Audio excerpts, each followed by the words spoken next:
Have you ever wondered what it would be like to stand in the shadow of a creature as tall as a 6-story building?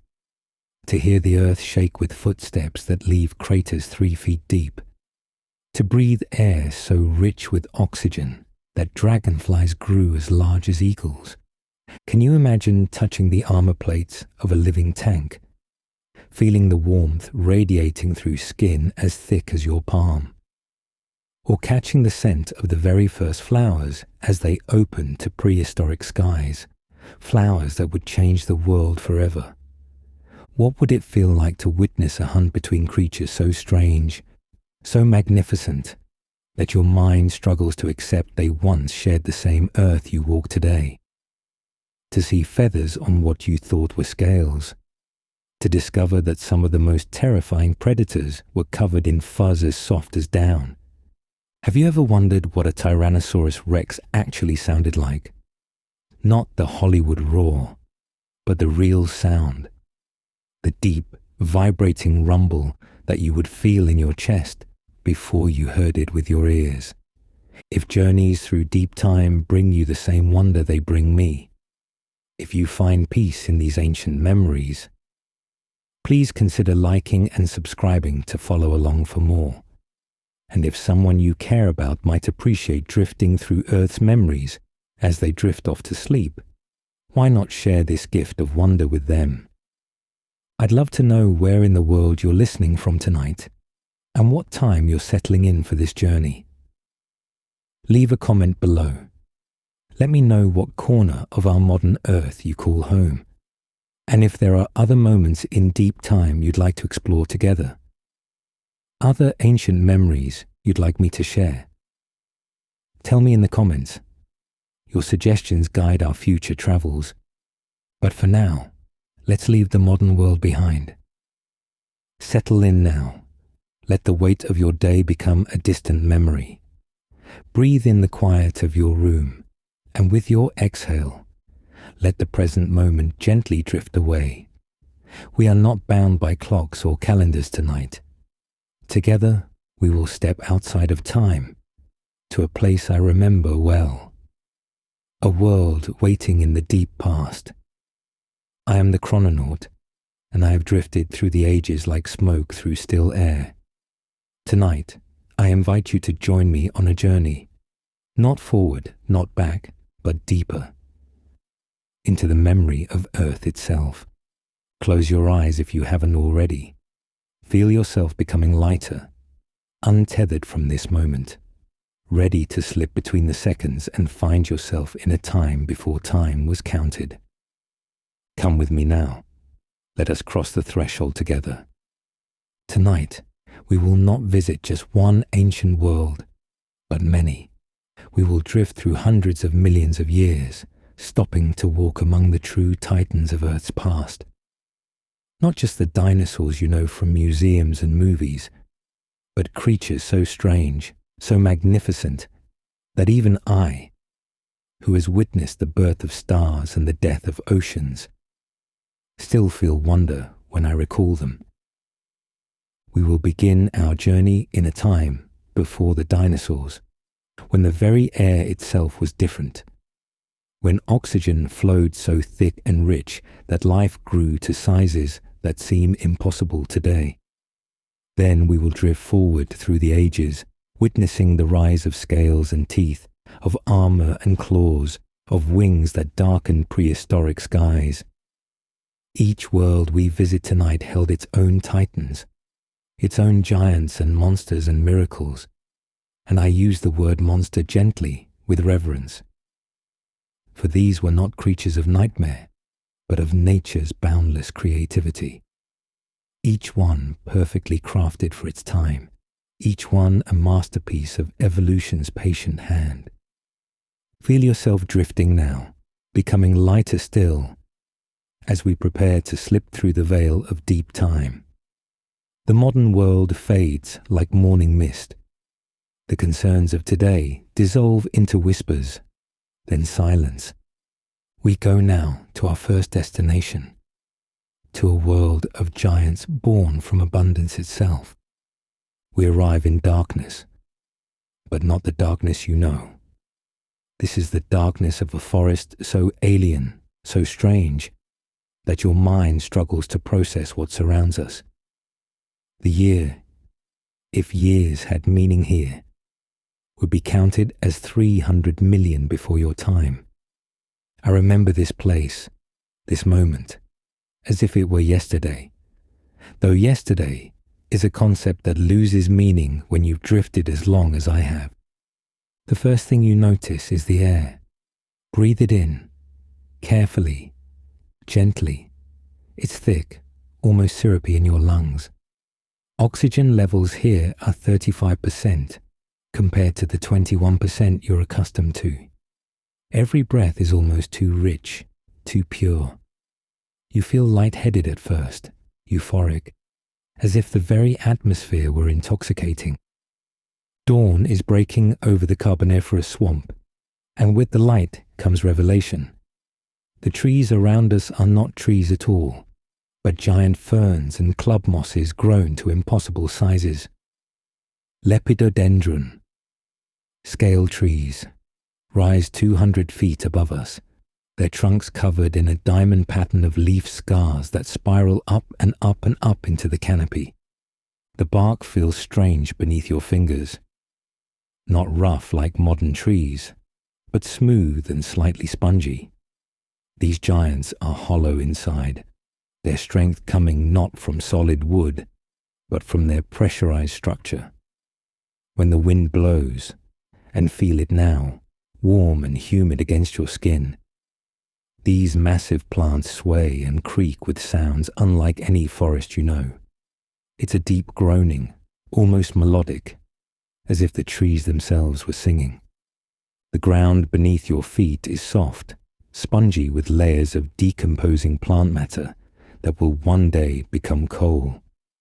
Each step releases scents both familiar and alien. The sweet rot of vegetation mixed with something else, something sulfurous from the volcanic activity that punctuates this era. The smell is not unpleasant, merely different, earthy and rich and ancient. Water is everywhere, not just in the swamps that stretch to the horizon, but in the air itself. The humidity is so thick you can taste it, feel it coating your skin with each movement. Mist rises from the warm water, creating curtains of fog that part and reform like living things. And then, you hear it, a rustling in the undergrowth that makes you freeze. Not from fear, I don't deal in fear, but from anticipation, because I know what approaches, and it is magnificent. The ferns part, and you see it. Arthropleura, the largest land invertebrate that has ever lived and will ever live on this earth. 8.5 feet of segmented armor undulates toward us through the vegetation. Imagine a millipede. Now imagine it the length of a small car, as thick around as your waist.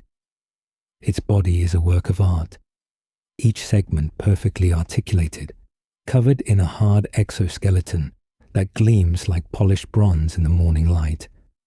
I remember the sound it makes as it moves, a whisper shuffle of hundreds of legs working in perfect coordination. Each leg is the size of a pencil, tipped with a small claw that helps it grip the soft earth. The sound is hypnotic, shush shush shush shush, like waves on a distant shore, but made of chitin and purpose. Come closer. Don't worry. Arthropleura is a gentle giant. It feeds on the rotting plant matter that carpets the forest floor.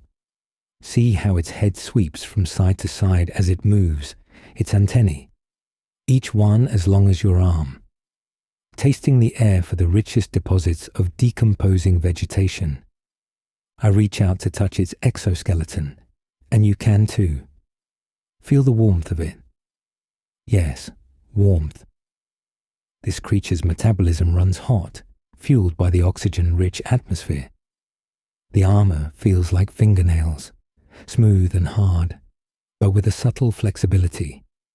Each segment overlaps the next perfectly, allowing the creature to curve and coil despite its massive size.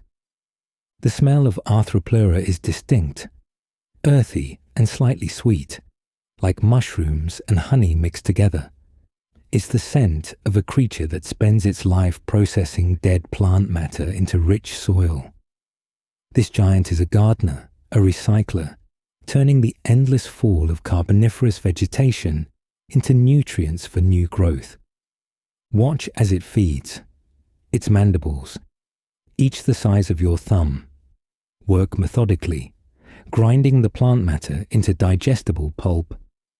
The sound is oddly soothing. Crunch, grind, rhythmic and peaceful. Occasionally, it pauses to test the air with those magnificent antennae, each one decorated with thousands of sensory hairs that can detect chemicals we can't even imagine. I followed these creatures for hours, days, watching them trace their paths through the primordial forest.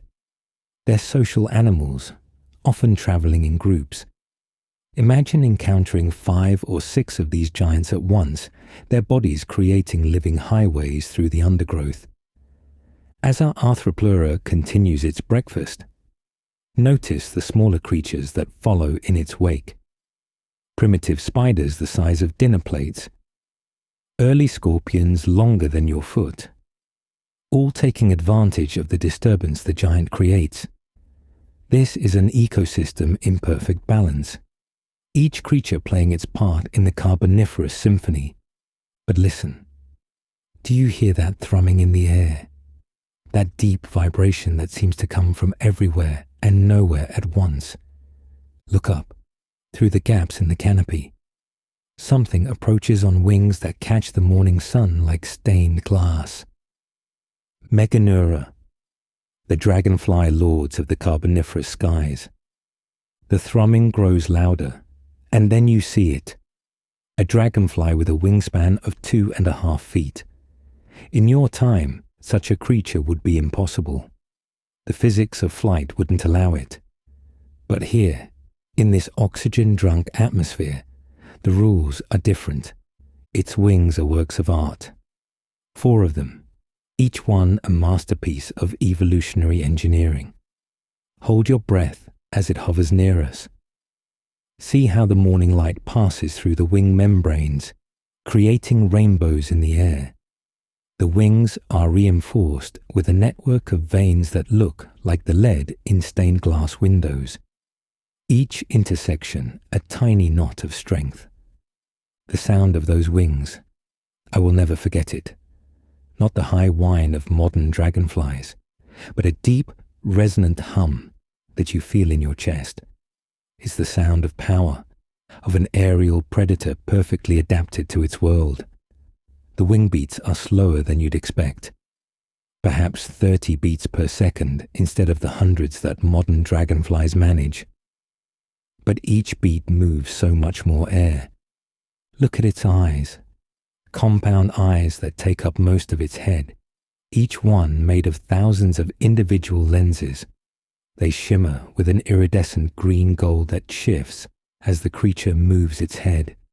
It's watching us, evaluating us. But we're far too large to be prey. The body of Meganeura is a study in contrasts. The thorax, the middle section, is thick with flight muscles, covered in fine hairs that trap air for insulation. Touch one of these hairs in your imagination. They're surprisingly soft, like velvet, but with a slight stiffness that helps them maintain their position in flight. The abdomen is long and elegant, decorated with bands of metallic blue and green that serve as camouflage among the water plants where it hunts.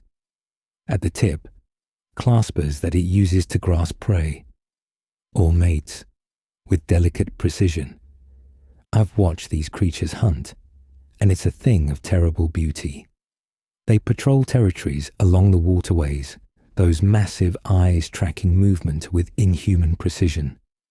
When they spot prey, usually smaller insects or primitive vertebrates, they don't chase, they intercept. Watch now as our Meganeura demonstrates. See that smaller dragonfly, only a foot across, flying along the water's edge. Our giant calculates trajectory, velocity, intersection point, all in a brain the size of a pea. Then, the acceleration is breathtaking. Those powerful wings beat in a burst of speed that creates a small windstorm. The capture happens so fast your eyes can barely follow it. Those legs, each one equipped with forward-facing spines, form a basket that snatches the prey from the air. The mandibles do their work quickly, efficiently. Nature is not cruel, merely thorough. But see how peacefully our Meganeura returns to its perch afterward. A shaft of sunlight has broken through the canopy, warming a particular branch of a seed fern. The great dragonfly alights there with surprising delicacy for something so large. Watch as it cleans its eyes with its front legs, each movement precise and methodical. The scent of Meganeura is subtle but distinct, a mix of chitin and the oils it secretes to keep its wings flexible. There's something almost mechanical about it, like the smell of clean metal mixed with morning dew. As the day warms, more of these aerial titans appear. The sky becomes a highway of giants, their wings creating a constant symphony of drones and hums at different pitches. Sometimes they fly in groups, not hunting, but simply traveling from one territory to another. The sight of 6 or 7 Meganeura flying in loose formation against the strange Carboniferous sky is something that exists nowhere else in Earth's long history. Let me show you more of this alien forest. Walk with me along what passes for a path here. Really just a highway carved by countless Arthropleura over the decades. The scale trees, the lepidodendron, dominate the landscape, but they're not alone. Sigillaria rises beside them, another giant that defies modern understanding. These trees grow in perfect straight lines, their trunks marked with vertical grooves that give them an almost artificial appearance. Run your hand along one. Feel how the grooves are deep enough to insert your entire finger. At the top of these 100-foot pillars, a crown of grass-like leaves erupts in a fountain of green. When the wind blows stronger now, feel it picking up as the day warms. These leaves rustle with a sound like whispered secrets. The Carboniferous forest is never silent. It speaks constantly in rustles and creaks, in drips and splashes. Between the giants grow tree ferns that would be considered huge in your time, but are merely understory here. Their fronds create layers and layers of green, each one catching and filtering the light until the forest floor exists in a perpetual emerald twilight. The smells here are overwhelming in their richness. The spores, everything here reproduces by spores, not seeds, create a constant background note of earthiness. When the tree ferns release their spores in clouds, the air becomes thick with them, tasting of mushrooms and rain. Your lungs, evolved for a different world, might struggle with the sheer biological density of this atmosphere. And everywhere the sounds of water. The Carboniferous is a world of swamps and streams, of pools and puddles. Each one is a universe of life. Kneel beside this pool. See how the water is stained brown with tannins from the decaying vegetation, but it's not lifeless. Watch. Those ripples aren't from the wind. Something moves beneath the surface. A primitive amphibian, perhaps. One of Earth's first experiments in vertebrate life. Or possibly something else. Something with too many legs and a taste for unwary visitors to the water's edge. The humidity has created a unique acoustic environment. Sounds carry differently here. Some muffled by the thick air, others amplified by the natural chambers created by hollow trees.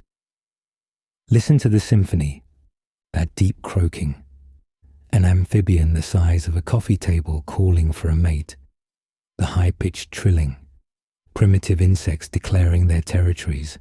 The splash, splash, splash. Something large moving through the shallow water just out of sight. The day has grown hot now, hotter than you might expect. The sun of the Carboniferous period is slightly dimmer than your sun, but the greenhouse atmosphere more than makes up for it. The temperature hovers around 95 degrees, and with the humidity, it feels like standing in a steam room. This is when the predators become active. I want to show you something remarkable. Follow me to this fallen lepidodendron. Yes, even these giants fall eventually, their hollow trunks unable to withstand the fierce storms that sweep through this world. The log has been down for perhaps a year, long enough for the decomposers to begin their work. Sit here beside me on this natural bench. Feel how the spongy bark compresses beneath your weight, releasing a puff of spores that sparkle in the filtered sunlight. Now, be very still. Watch that gap between the two standing scale trees ahead of us. There, do you see it? Another giant of this world, but one that makes even Arthropleura seem less impressive. This is a Eurypterid, a sea scorpion that has adapted to hunt in the shallow swamps. 6 feet long, with a body design that speaks of predatory perfection. The head shield is broad and flat, perfect for pushing through water and soft mud. But it's the eyes that capture your attention. Compound like the dragonflies, but arranged differently. 2 large eyes on top of the head shield for spotting prey from below, and smaller eyes on the sides for peripheral vision. The swimming legs move with hypnotic rhythm, each stroke propelling the creature forward with surprising grace for something so large. But it's the front appendages that reveal this creature's nature. Gelatory, grasping claws, each one as long as your forearm and equipped with sharp spines for holding prey. Watch as it hunts. The Eurypterid has spotted movement in the shallows, a primitive fish, armored and sluggish, unaware of the danger approaching from behind. The predator's tail, tipped with a paddle-like telson, adjusts angle like a rudder, allowing for precise maneuvering. The attack, when it comes, is swift, but not violent. The chelicerae snap forward, grasping the fish with mechanical precision. There's no thrashing, no drama, just the efficient transfer of energy from one life to another. The Eurypterid's mouth parts, too small to see from here. Begin the process of external digestion, injecting enzymes that will liquefy its meal. The sound of this feeding is subtle, a gentle sucking, like someone drinking through a straw. It's a reminder that nature's table manners are different from our own, but no less valid. As our Eurypterid feeds, notice the other creatures that give it wide berth. Even Arthropleura, despite its size, angles away from the pool. This is an apex predator of its domain, as perfectly adapted to its niche as any creature that has ever lived. The afternoon wears on, and the character of the forest changes. The morning mists have burned away, replaced by a thick, almost oppressive clarity. You can see further now, and the true scale of this world becomes apparent.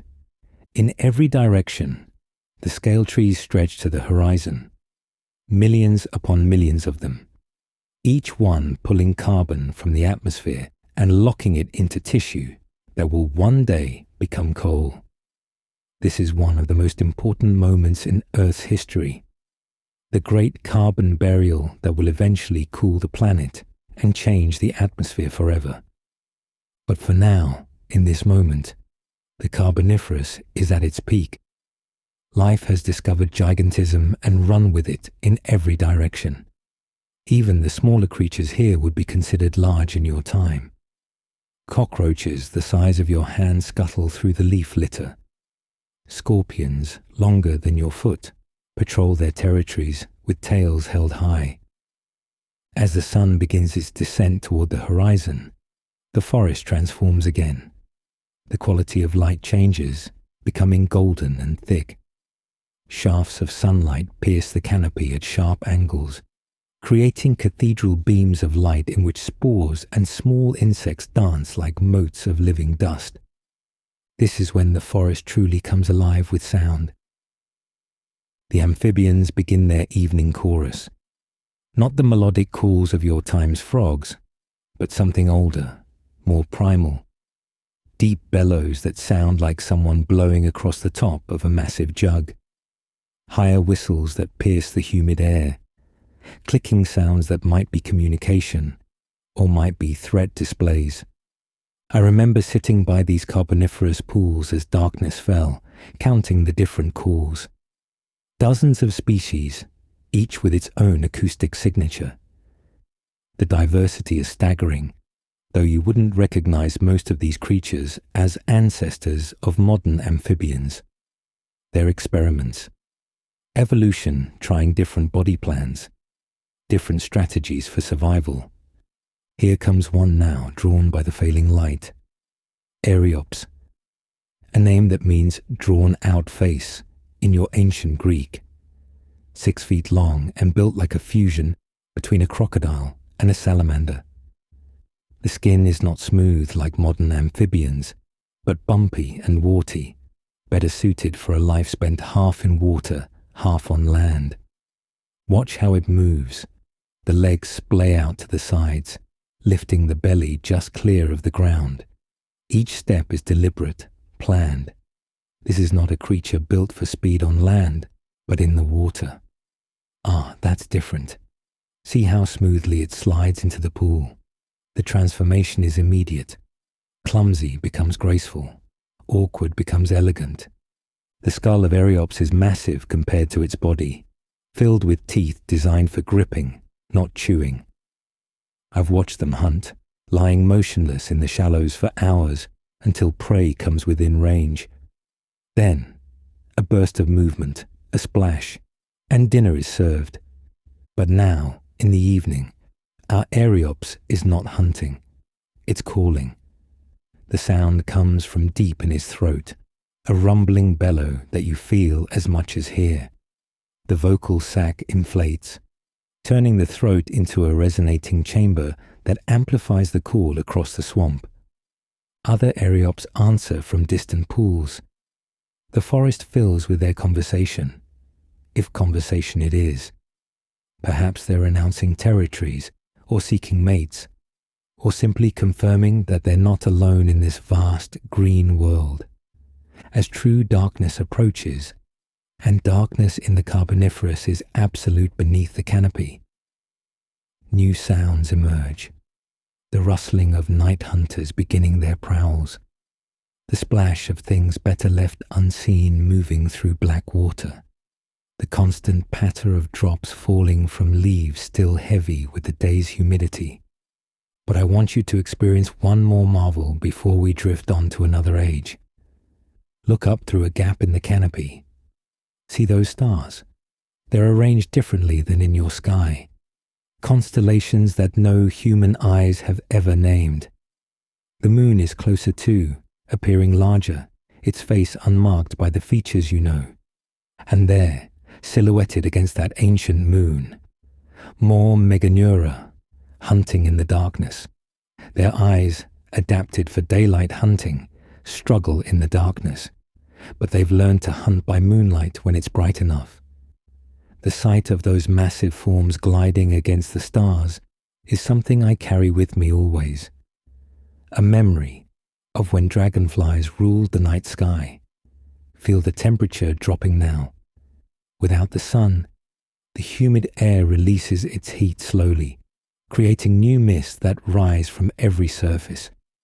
The forest becomes a place of shadows and whispers, of movements half seen and sounds half heard. This is the Carboniferous at its most mysterious. When the giants rest, and smaller creatures emerge to claim their portion of the night. When spores settle and waters still. When the great carbon burial continues its patient work of changing a planet. But we cannot linger here forever, much as part of me wishes we could. There are other times to visit, other titans to meet. The Carboniferous has shown us what oxygen and ambition can build together. Now, let me show you what comes next. Feel yourself beginning to drift again. The sounds of the swamp forest fade, becoming distant, like memories of memories. The scents dissipate, the warmth cools. The solid ground beneath you becomes insubstantial. We move forward through time now. Not quickly, never quickly, but steadily. Millions of years pass with each breath you take. The forests change, the atmosphere shifts. The very continents rearrange themselves like pieces of a vast puzzle, until we arrive at our next destination. A world that has discovered a new kind of giant. A world where the first true monsters walk the earth. The transition is jarring, even for one who has made it countless times. Where once was water and green, now there is rock and red. Where once the air hung thick with moisture, now it scratches dry in your throat. We have arrived in the Permian period, 30 million years after our Carboniferous swamps. The world has changed dramatically. Feel the heat, different from before. This is desert heat, baking heat, the heat of a supercontinent that stretches from pole to pole, Pangaea. All the Earth's land fused into one immense continent, creating interior regions so far from the ocean that rain is merely a rumor. The ground beneath your feet is not soft swamp soil, but hard-packed earth, cracked and fissured like old leather. The color is remarkable. Reds and oranges and purples, the iron-rich soil oxidizing under a sun that feels closer, more intense. But we're not here for the geology, fascinating as it is. We're here for the creatures that have learned to thrive in this harsh new world. And I know exactly where to find them. Follow me along this dry riverbed. Yes, it's a riverbed, though water hasn't flowed here for months. See how the rocks are smooth and rounded. Feel them, still warm from the day's heat, even as the sun sets. This is where they come at dawn and dusk, when the temperatures are bearable. The first thing you notice is the smell. Not the rich organic smells of the Carboniferous, but something sharper, more acrid. Ammonia from concentrated urine, the musk of creatures that rarely bathe, the dried dust of shed skin and scales. This is a world where water is precious and nothing is wasted. Ah, there. Do you see that movement among the rocks? Something large, picking its way down toward the riverbed. Let your eyes adjust to the failing light and prepare yourself for your first glimpse of a true transition. A creature caught between what was and what will be. Dimetrodon, often mistaken for a dinosaur by those in your time, but it lived 50 million years before the first dinosaur drew breath. This is something far more interesting. A synapside, more closely related to you than to any reptile. The first thing that strikes you is the sail. Rising from its back like a biological solar panel, the sail stands 3 feet high at its peak. In the last light of day, you can see the blood vessels running through the skin stretched between the elongated neural spines. It glows orange-red, like stained glass lit from within. Come closer. Dimetrodon's eyesight is poor in this dim light, and if we move slowly, it will tolerate our presence. See how it positions itself? The sail angled to catch the last warmth of the setting sun. This is a creature in transition, not yet fully warm-blooded like its distant mammalian descendants, but no longer completely dependent on environmental temperature like its reptilian contemporaries. The body is impressive, 11 feet long and built like a compressed powerhouse. The legs don't sprawl to the sides like the amphibians we left behind. but they don't stand straight beneath the body either. It's a compromised stance, allowing for surprising speed when needed, but stable enough for power. Look at that head, massive for the body size, with a jaw that speaks of purpose. The teeth. Oh, the teeth are magnificent. Not uniform like a reptile's, but differentiated. Sharp incisors at the front for gripping, massive canines for puncturing, and smaller teeth behind for slicing. This is a mouth designed by a master craftsman, each tooth perfectly positioned for its role. The sound Dimetrodon makes is not what you'd expect.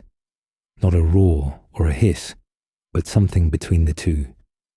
A deep, rumbling growl that starts in the chest and resonates through that massive skull. I'm hearing it now, a warning that we're perhaps a bit too close for comfort.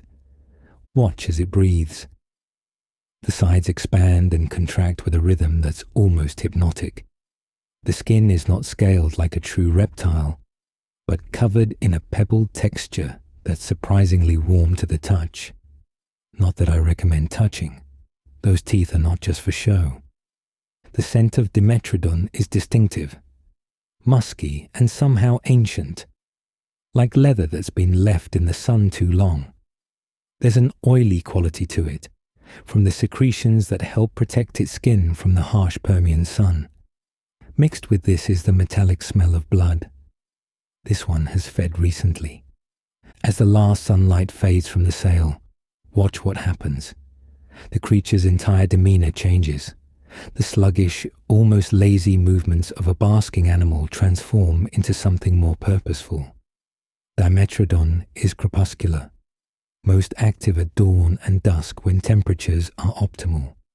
It rises, pushing up with those powerful legs. The claws scrape against stone with a sound like knives being sharpened.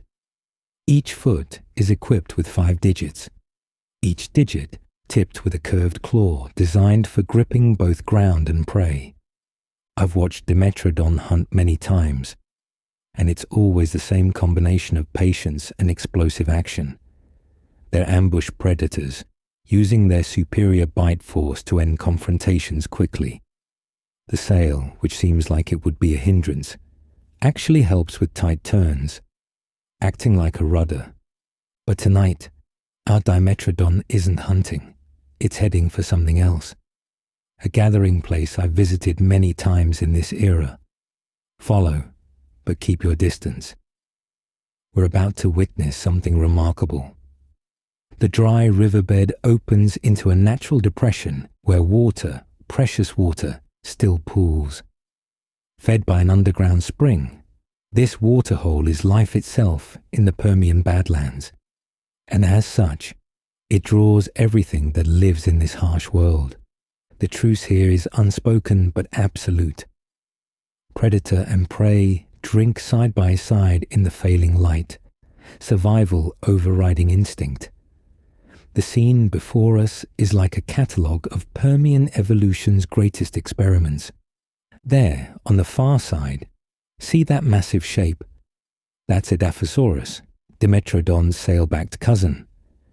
But where Dimetrodon is a predator, Edaphosaurus is a herbivore, the first large plant eater to walk the earth. Its sail is even more elaborate, with crossbars between the spines that make it look like a ship's rigging. Listen to the sound it makes as it drinks. A gentle slurping, almost delicate for something that weighs 500 pounds. The teeth are small and peg-like, designed for cropping the tough Permian plants that grow along what waterways still exist. But look there, coming down the opposite slope. Your eyes aren't deceiving you. That's not a mammal, though it looks like one. This is a gorgonopsid, a theropsid even more mammal-like than Dimetrodon. And this particular species, Inostrancevia, is the apex predator of its time, 12 feet long and built like a saber-toothed nightmare. The canine teeth extend well below the lower jaw, 5 inches of curved death. But it's the eyes that truly capture me every time I see them. Forward-facing, with an intelligence that seems almost out of place in this ancient world. The fur, yes, fur, or at least something very like it, covers much of the body. Not the full coat of a true mammal, but patches and tufts that help with temperature regulation. Touch it in your mind. Coarse and wiry, more like a wire brush than the soft fur of creatures to come. The way Inostrancevia moves is fascinating. Not the side-to-side swagger of a reptile, nor quite the smooth gait of a mammal. It's something in between, a rolling walk that speaks of power barely contained. The muscles ripple beneath that proto-fur with each step. The waterhole is becoming crowded now. Smaller creatures fill the gaps between the giants. Dictodon, looking like a cross between a pig and a turtle. No bigger than a house cat, but numerous. They make soft grunting sounds as they jostle for position at the water's edge. The sound landscape here is completely different from the Carboniferous. Gone are the amphibian choruses and insect symphonies. In their place, the grunts and growls of proto-mammals, the hiss of true reptiles, and underneath it all, the constant whisper of wind across stone. The smell is overwhelming. So many creatures in such a small space, each with its own scent signature. The herbivores smell of dried grass and dust. The predators reek of meat and musk. And over everything, the mineral smell of the water itself, rich with dissolved salts and minerals from its underground journey. As full darkness falls, the waterhole empties. The truce holds only while there's light enough to see threats coming. Now, different creatures emerge, the night shift of the Permian. Stay very still. There, moving between the rocks with surprising grace, Thrinaxodon, no bigger than a badger, but revolutionary in design. This creature is almost mammalian, with whiskers, actual whiskers, that help it navigate in the darkness. I've spent many nights following Thrinaxodon through these badlands. They live in burrows, actual constructed homes dug into the riverbanks. The inside of a Thrinaxodon burrow is surprisingly complex. Chambers for sleeping, for storing food, for raising young. Listen to it breathe, quick and shallow, much faster than the slow respirations of the larger predators. This is a warm-blooded metabolism, or very nearly so. The energy demands are enormous, requiring constant hunting, constant feeding. The prey tonight is insects and small vertebrates. Watch as our Thrinaxodon freezes, whiskers twitching. It's detected something. There, a beetle the size of your thumb, crawling across a rock. The attack is swift and precise.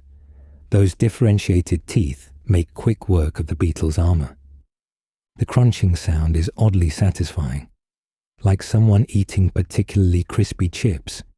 Thrinaxodon are fastidious eaters, using their front paws, and they are paws, not just feet, to hold and manipulate their food. Above us, the Permian stars wheel in patterns no human will ever see. The moon, still closer than in your time, casts sharp shadows across the Badlands. In those shadows, other night hunters prowl. Some we would recognize as ancestors of modern creatures. Others are evolutionary dead ends, successful for now but doomed by changes to come. The temperature has dropped 20 degrees since sunset. Feel how the rocks that were burning hot now radiate a gentle warmth. This daily cycle of extremes defines life in the Permian. Creatures must be adaptable, resourceful, innovative. It's this pressure that's driving the innovations we see. The movement toward warm blood, toward better teeth, toward actual fur. But the Permian isn't all desert and stone. Come with me now. Feel us drifting across the landscape to a place where water flows year-round. An oasis in this harsh world, where a different set of titans makes their home. We arrive in a forest, but not like the Carboniferous swamps. This is something new. The Glossopteris forest. These trees, with their distinctive tongue-shaped leaves, will one day help prove that the continents drift across the Earth's surface. But for now, they're simply home to some of the Permian's most successful creatures. The trees themselves are worth examining. Run your hand along the bark. It's smooth and cool, with a waxy coating that helps preserve moisture. The leaves are thick and leathery, adapted to resist water loss when the wind blows through them. Listen.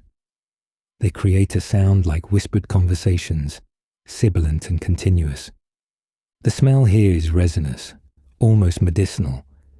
Glossopteris produces compounds that protect against the intense UV radiation of the Permian sun. The air is thick with these volatiles, creating an atmosphere that's both protective and mildly intoxicating. In the canopy above, movement catches our eye. Coelurosaurus, the first vertebrate to take to the air. Not true flight, but gliding on membranes stretched between elongated ribs. Watch as one launches itself from a high branch. The transformation is magical. What seemed like a clumsy lizard becomes graceful in the air, those rib-supported membranes catching the breeze like organic hang gliders. The landing is less graceful. A controlled crash into another tree trunk, claws scrabbling for purchase. But it's on the forest floor where we find our next true titan. The sound reaches us first, a deep rumbling like distant thunder. Then the ground trembles just slightly. Something massive approaches through the Glossopteris groves. Scutosaurus, the shield lizard, 8 feet long and built like a living tank. This is one of the largest herbivores of the Permian, and every inch of it speaks of defense. The first thing you notice is the armor, not just scales, but actual bony plates called scutes embedded in the skin. Each one is the size of your palm, overlapping to create a flexible but impenetrable shield. Touch one. It's warm, with a texture like rough ceramic. The head is small for the body size, with a parrot-like beak instead of teeth. This beak is perfect for cropping the tough Glossopteris leaves and grinding them into digestible pulp. The sound of Scutosaurus feeding is distinctive. Crop, grind, swallow, repeat. A methodical, almost meditative rhythm. But it's the smell that really defines Scutosaurus. Herbivores in any age produce prodigious amounts of waste, and Scutosaurus is no exception. The scent is earthy and green, not unpleasant, but certainly powerful. This creature is a walking fertilizer factory, processing tons of plant matter and returning nutrients to the soil. Watch how it moves. The legs are positioned directly beneath the body, an advanced stance for this era. Each step is deliberate, planned. This is not a creature built for speed, but for endurance. Scutosaurus can walk for hours, days even, in search of fresh feeding grounds. The sound it makes when content is surprising. A deep, resonant hum that seems to come from its whole body. I've lain next to resting Scutosaurus and felt this vibration through the ground. It's oddly soothing, like the purr of some enormous cat. But Scutosaurus isn't always peaceful. When threatened, it has a remarkable defense display. Watch. I'll move suddenly, just enough to trigger the response. See how it inflates its body, making itself appear even larger. The scutes spread apart, revealing bright orange skin between them. The effect is startling. What seemed like a dull brown boulder suddenly becomes a spiky, colorful warning. The hiss that accompanies this display is impressively loud, air forced through that beaked mouth with surprising force. Around our Scutosaurus, smaller creatures go about their business. The Permian is full of these supporting players. Creatures not impressive in size, but vital to the ecosystem. Small reptiles that will one day give rise to lizards and snakes. Proto-mammals no bigger than shrews, but carrying the genetic blueprints for elephants and whales. As we watch the Glossopteris forest settle into sleep, I'm struck by a melancholy that always finds me in the Permian. This world, these creatures, this entire ecosystem, it's all doomed.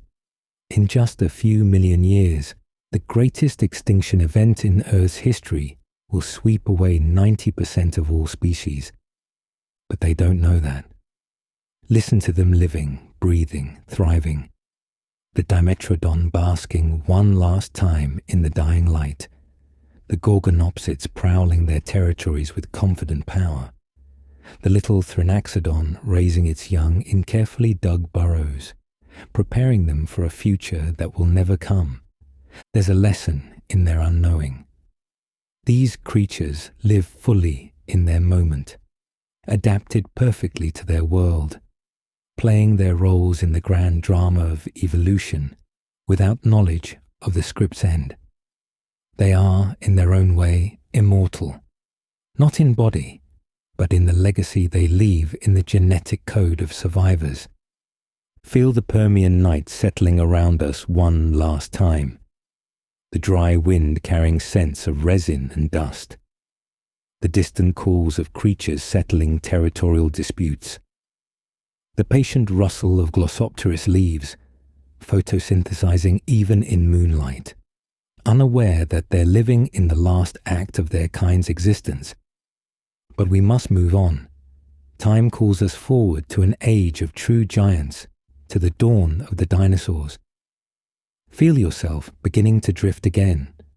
The Permian fades like a dream upon waking. The sounds becoming distant, the scents dissipating, the solid ground becoming insubstantial once more. We flow forward through catastrophe and renewal, through the great dying and the slow recovery, through millions of years of evolution's patient work, building new wonders from the ashes of the old, until we arrive in a world transformed, a world where the experiments of the Permian have given rise to something unprecedented. The age of dragons is about to begin. The world that greets us is alien yet again. We stand on the edge of a vast floodplain, the sun rising over a landscape that stretches endlessly to the horizon. The Triassic period, the beginning of the Mesozoic era, the age of reptiles.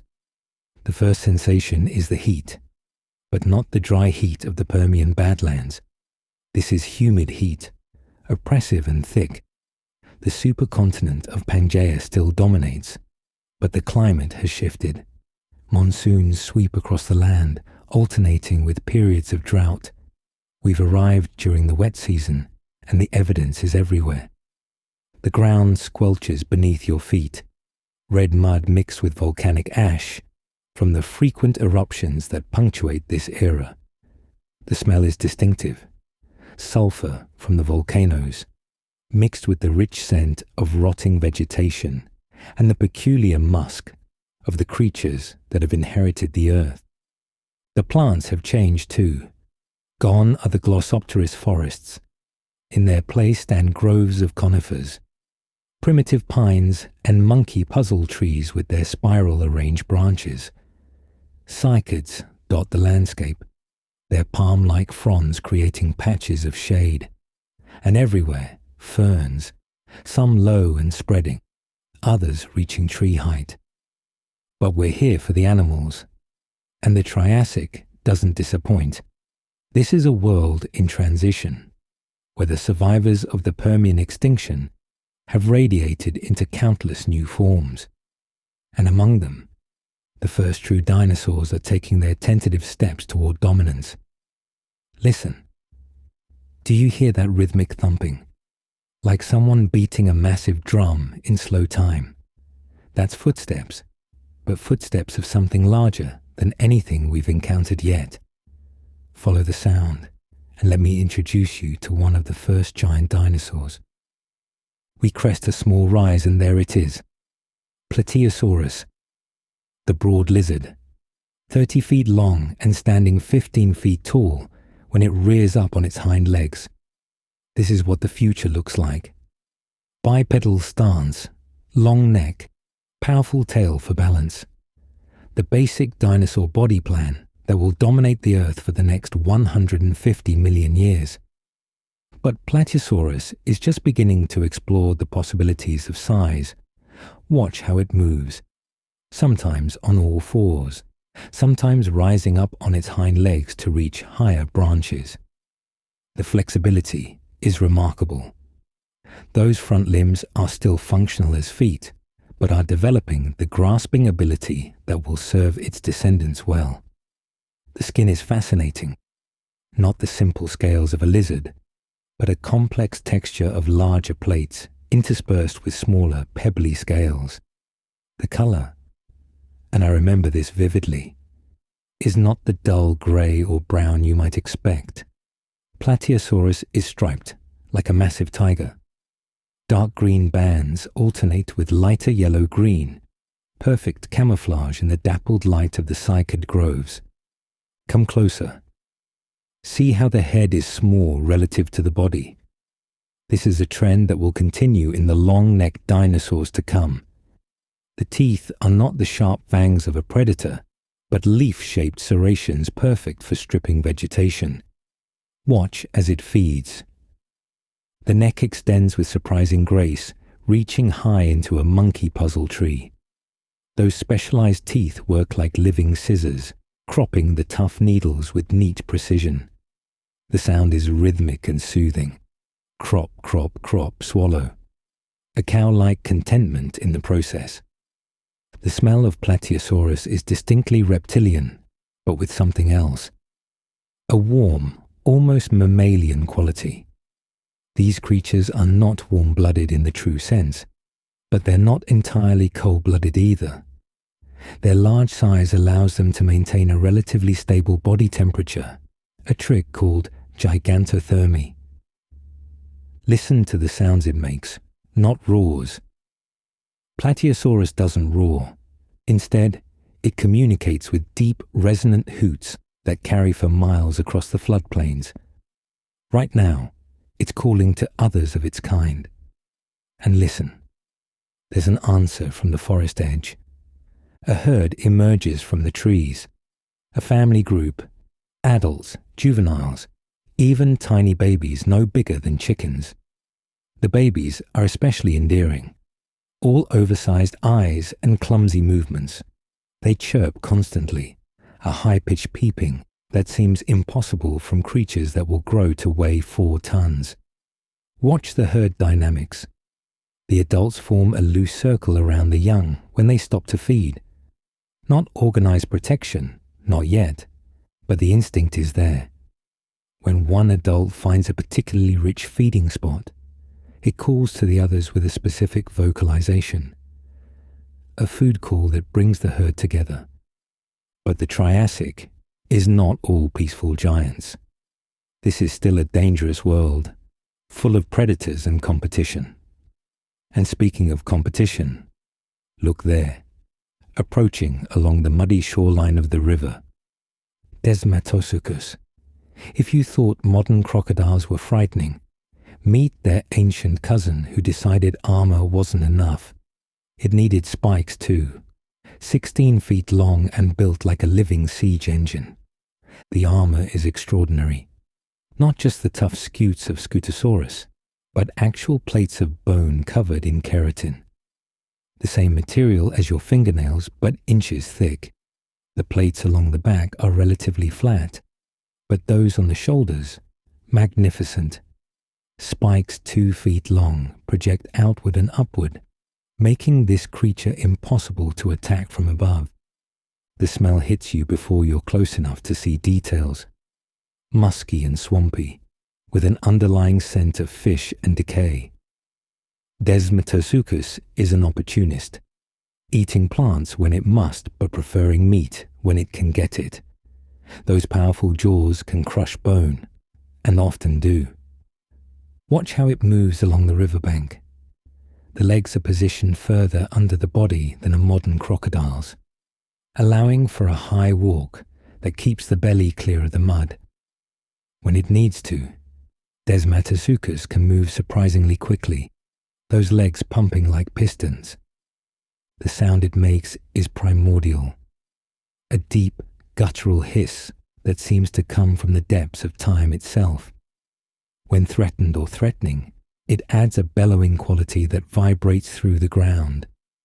I'm feeling it now through my feet, as our Desmatosuchus notices the Plateosaurus herd. But watch what happens. The adult Plateosaurus, despite being herbivores, don't flee. They're too large to be easy prey, and they know it. Instead, they position themselves between Desmatosuchus and their young, those long necks suddenly looking less vulnerable and more like whips ready to strike. It's a standoff as old as predation itself. The armored hunter evaluating the risk versus reward. The gentle giants standing their ground. In the end, Desmatosuchus decides the effort isn't worth it. With a final hiss of displeasure, it continues along the riverbank, those shoulder spikes catching the morning sun like medieval weapons. Let me show you something special now. Follow me away from the river into the heart of a cycad forest. These plants are ancient even by Triassic standards. Survivors from the Permian who have found new success in this recovering world. The cycads look like palms, but are actually more closely related to pines. Their trunks are thick and scarred, marked by the attachment points of fallen fronds. New fronds emerge from the top in a crown of green, each one perfect and symmetrical. Touch one. The texture is leathery, almost plastic in its rigidity.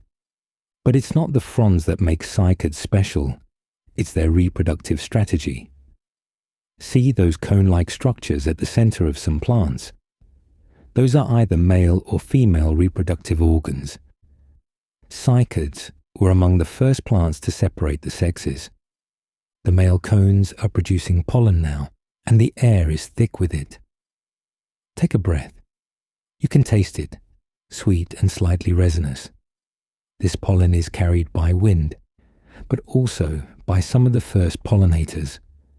Not bees. They don't exist yet, but beetles that have formed a partnership with these ancient plants. Watch. There's one now.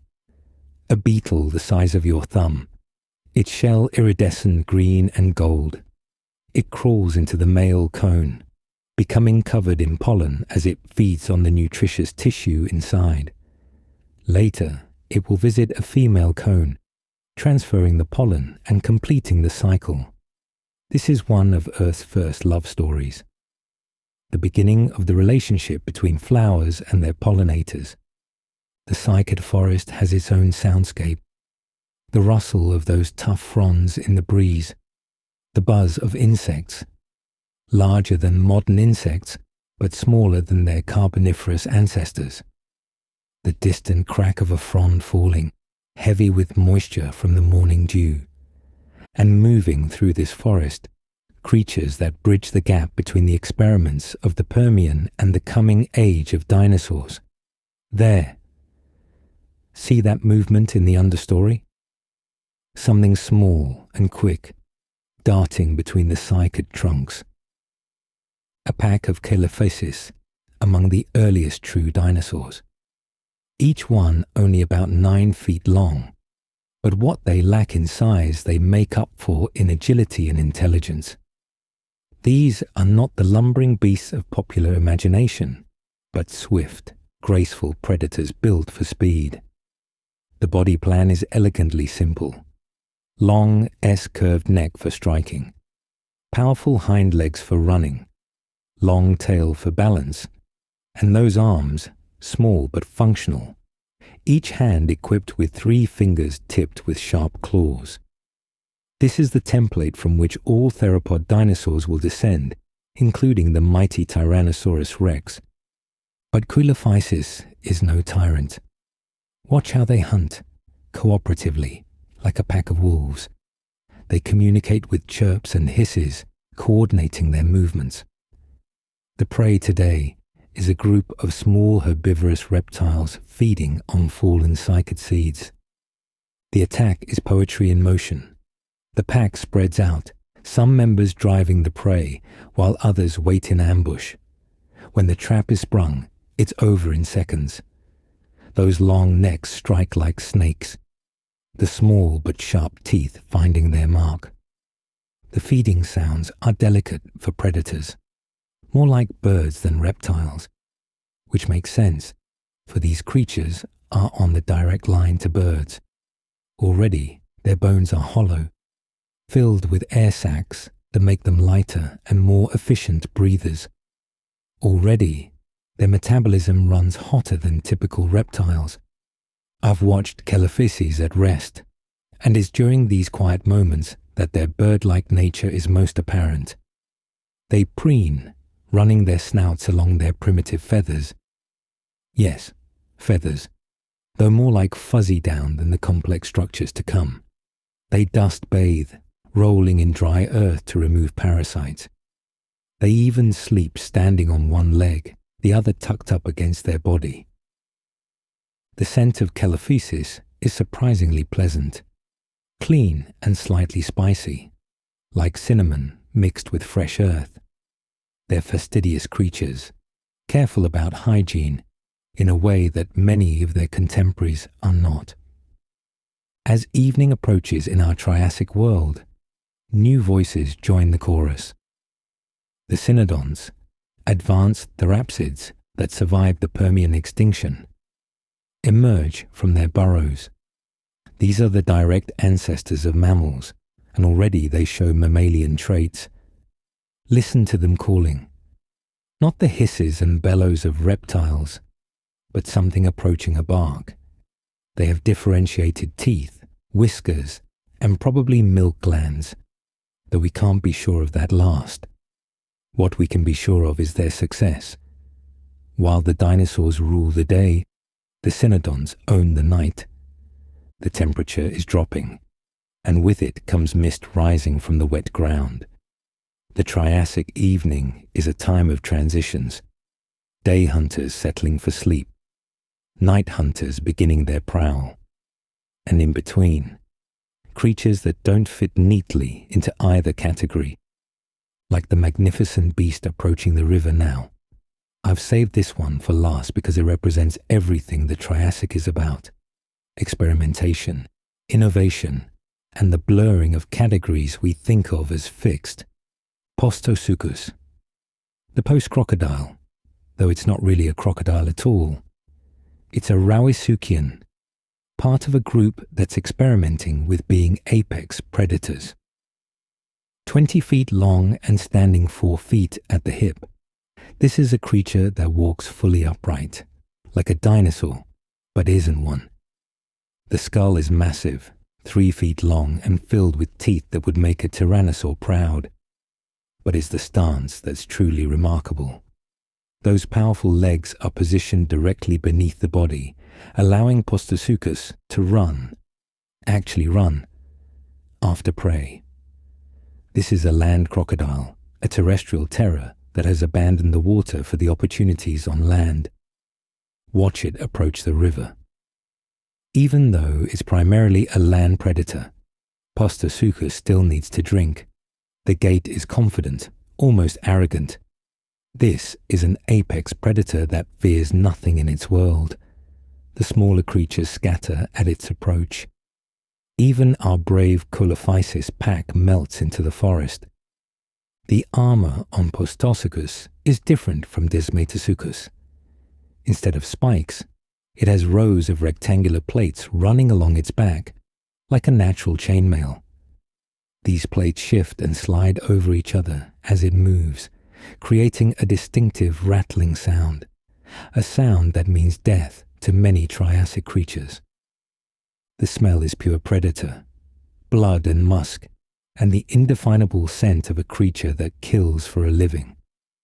But there's something else too, a chemical smell like hot metal. Postosuchus, like many Triassic predators, has glands that produce a territorial marking scent, and is unlike anything in the modern world. As it drinks, notice the delicate way it uses its front limbs. Not quite arms, not quite legs. They're capable of grasping, but also of supporting weight when needed. This flexibility is key to Postosuchus's success. It can tackle prey much larger than itself by using those grasping limbs to hold on, while those massive jaws do their work. I remember once watching a Postosuchus take down a medium-sized dicynodont, one of those tusked herbivores that looked like a cross between a pig and a turtle. The attack was methodical, almost surgical. No wild thrashing or dramatic roaring, just efficient application of tooth and claw until the job was done. But tonight, our Postosuchus isn't hunting. It's already fed, as evidenced by the slightly distended belly and the contented rumble that emanates from its throat. This is the sound of a predator at peace with its world, secure in its position at the top of the food chain. Little does it know that its reign is temporary. The dinosaurs are coming, and with them a new order that will push creatures like Postosuchus to extinction. But for now, in this Triassic twilight, it is king. As night truly falls over our Triassic landscape, I'm filled with anticipation for what's to come. This world of experiments and transitions is about to give birth to the greatest dynasty of land animals Earth has ever seen. Listen to the night sounds of the Triassic, the chirping of primitive dinosaurs settling into roosts, the grunts and snuffles of therapsids emerging from burrows, the splash of phytosaurs, the Triassic's answer to crocodiles, sliding into dark water, and underneath it all, the constant chorus of insects that have survived from earlier ages and adapted to this new world. The stars above are beginning to look more familiar, though the constellations are still alien to human eyes. The moon continues its slow retreat from Earth, now noticeably smaller than in the Permian sky, but still larger than you know it. Feel the humidity settling like a blanket as the temperature drops. Dew forms on every surface, and the cycad fronds drip with moisture. Somewhere in the darkness, a Plateosaurus calls to its herd, a lonely sound that speaks of creatures trying to stay together in a dangerous world. But change is coming. Can you feel it in the air? The Triassic is ending, though none of these creatures know it. The climate will shift, the continents will begin their slow divorce, and from the chaos will emerge a new world order. The age of dragons is about to truly begin. Feel yourself drifting again. The sounds of the Triassic night fade into whispers, then silence. The humid air thins, the solid ground becomes mist, and we flow forward through time once more, through extinction and renewal, through the rise of the first giants and the establishment of dynasties that will last 100 million years, through changes in climate and geography that reshape the very face of the Earth, until we arrive in the Golden Age itself, the Jurassic period, the time of titans that dwarf everything that came before. The transformation is complete, and we find ourselves in paradise, at least paradise as defined by tonnage of life per square mile. The Jurassic period, 150 million years before your time, when the word giant had to be redefined. We stand at the edge of a forest clearing, but forest hardly does it justice.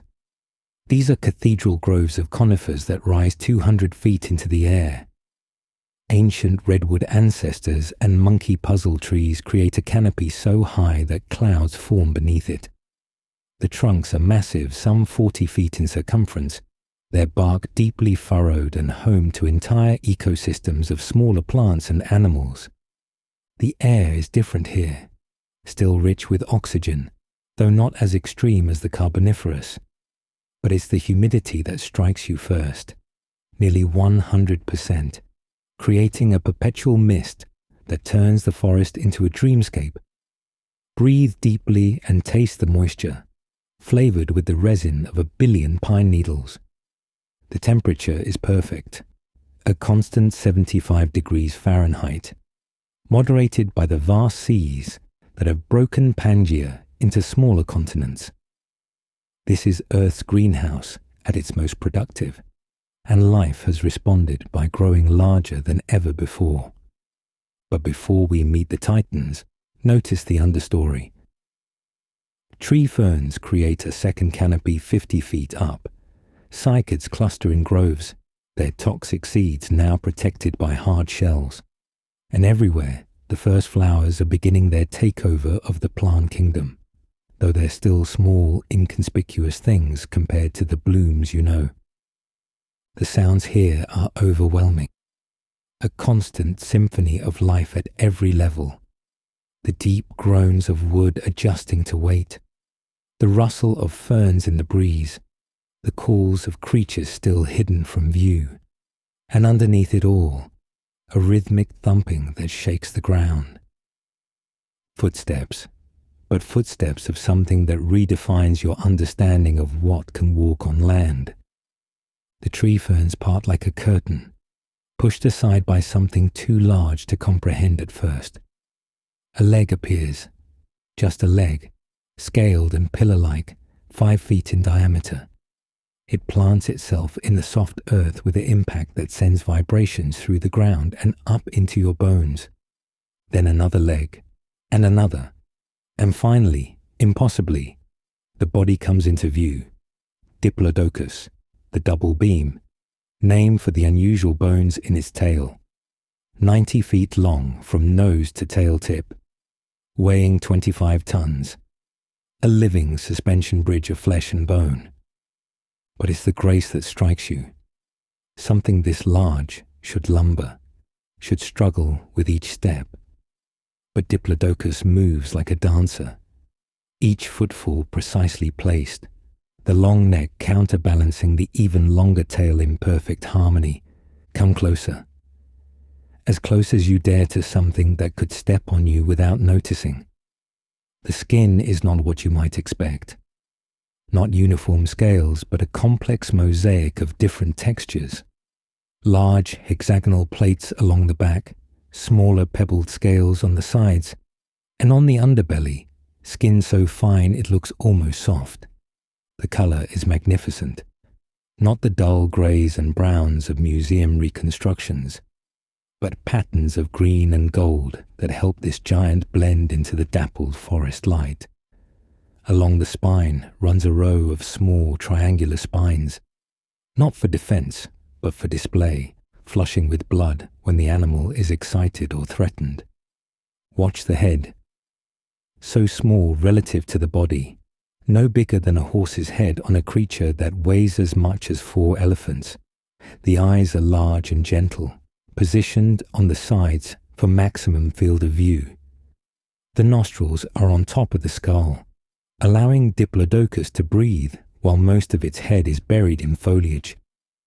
And now, the feeding. This is what I wanted you to see. That long neck rises up and up and up, reaching into the canopy where no other herbivore can browse. The small peg-like teeth don't chew, they strip. Watch as Diplodocus runs its mouth along a branch, removing every needle in one smooth motion. The sound is like someone running a comb through hair, a continuous stripping that's oddly satisfying. The throat bulges as masses of vegetation travel down to the fermentation vat of its stomach. Diplodocus doesn't chew its food. It has stones in its gizzard, called gastroliths, that grind the plant matter into digestible pulp. Listen. Do you hear that rumbling? That's not its stomach, though the digestive sounds are impressive enough. That's Diplodocus talking. The long neck acts as a resonating chamber, producing sounds so low they're more felt than heard. Infrasound, traveling for miles through the forest. allowing herds to stay in contact even when separated by distance. And here comes the herd now.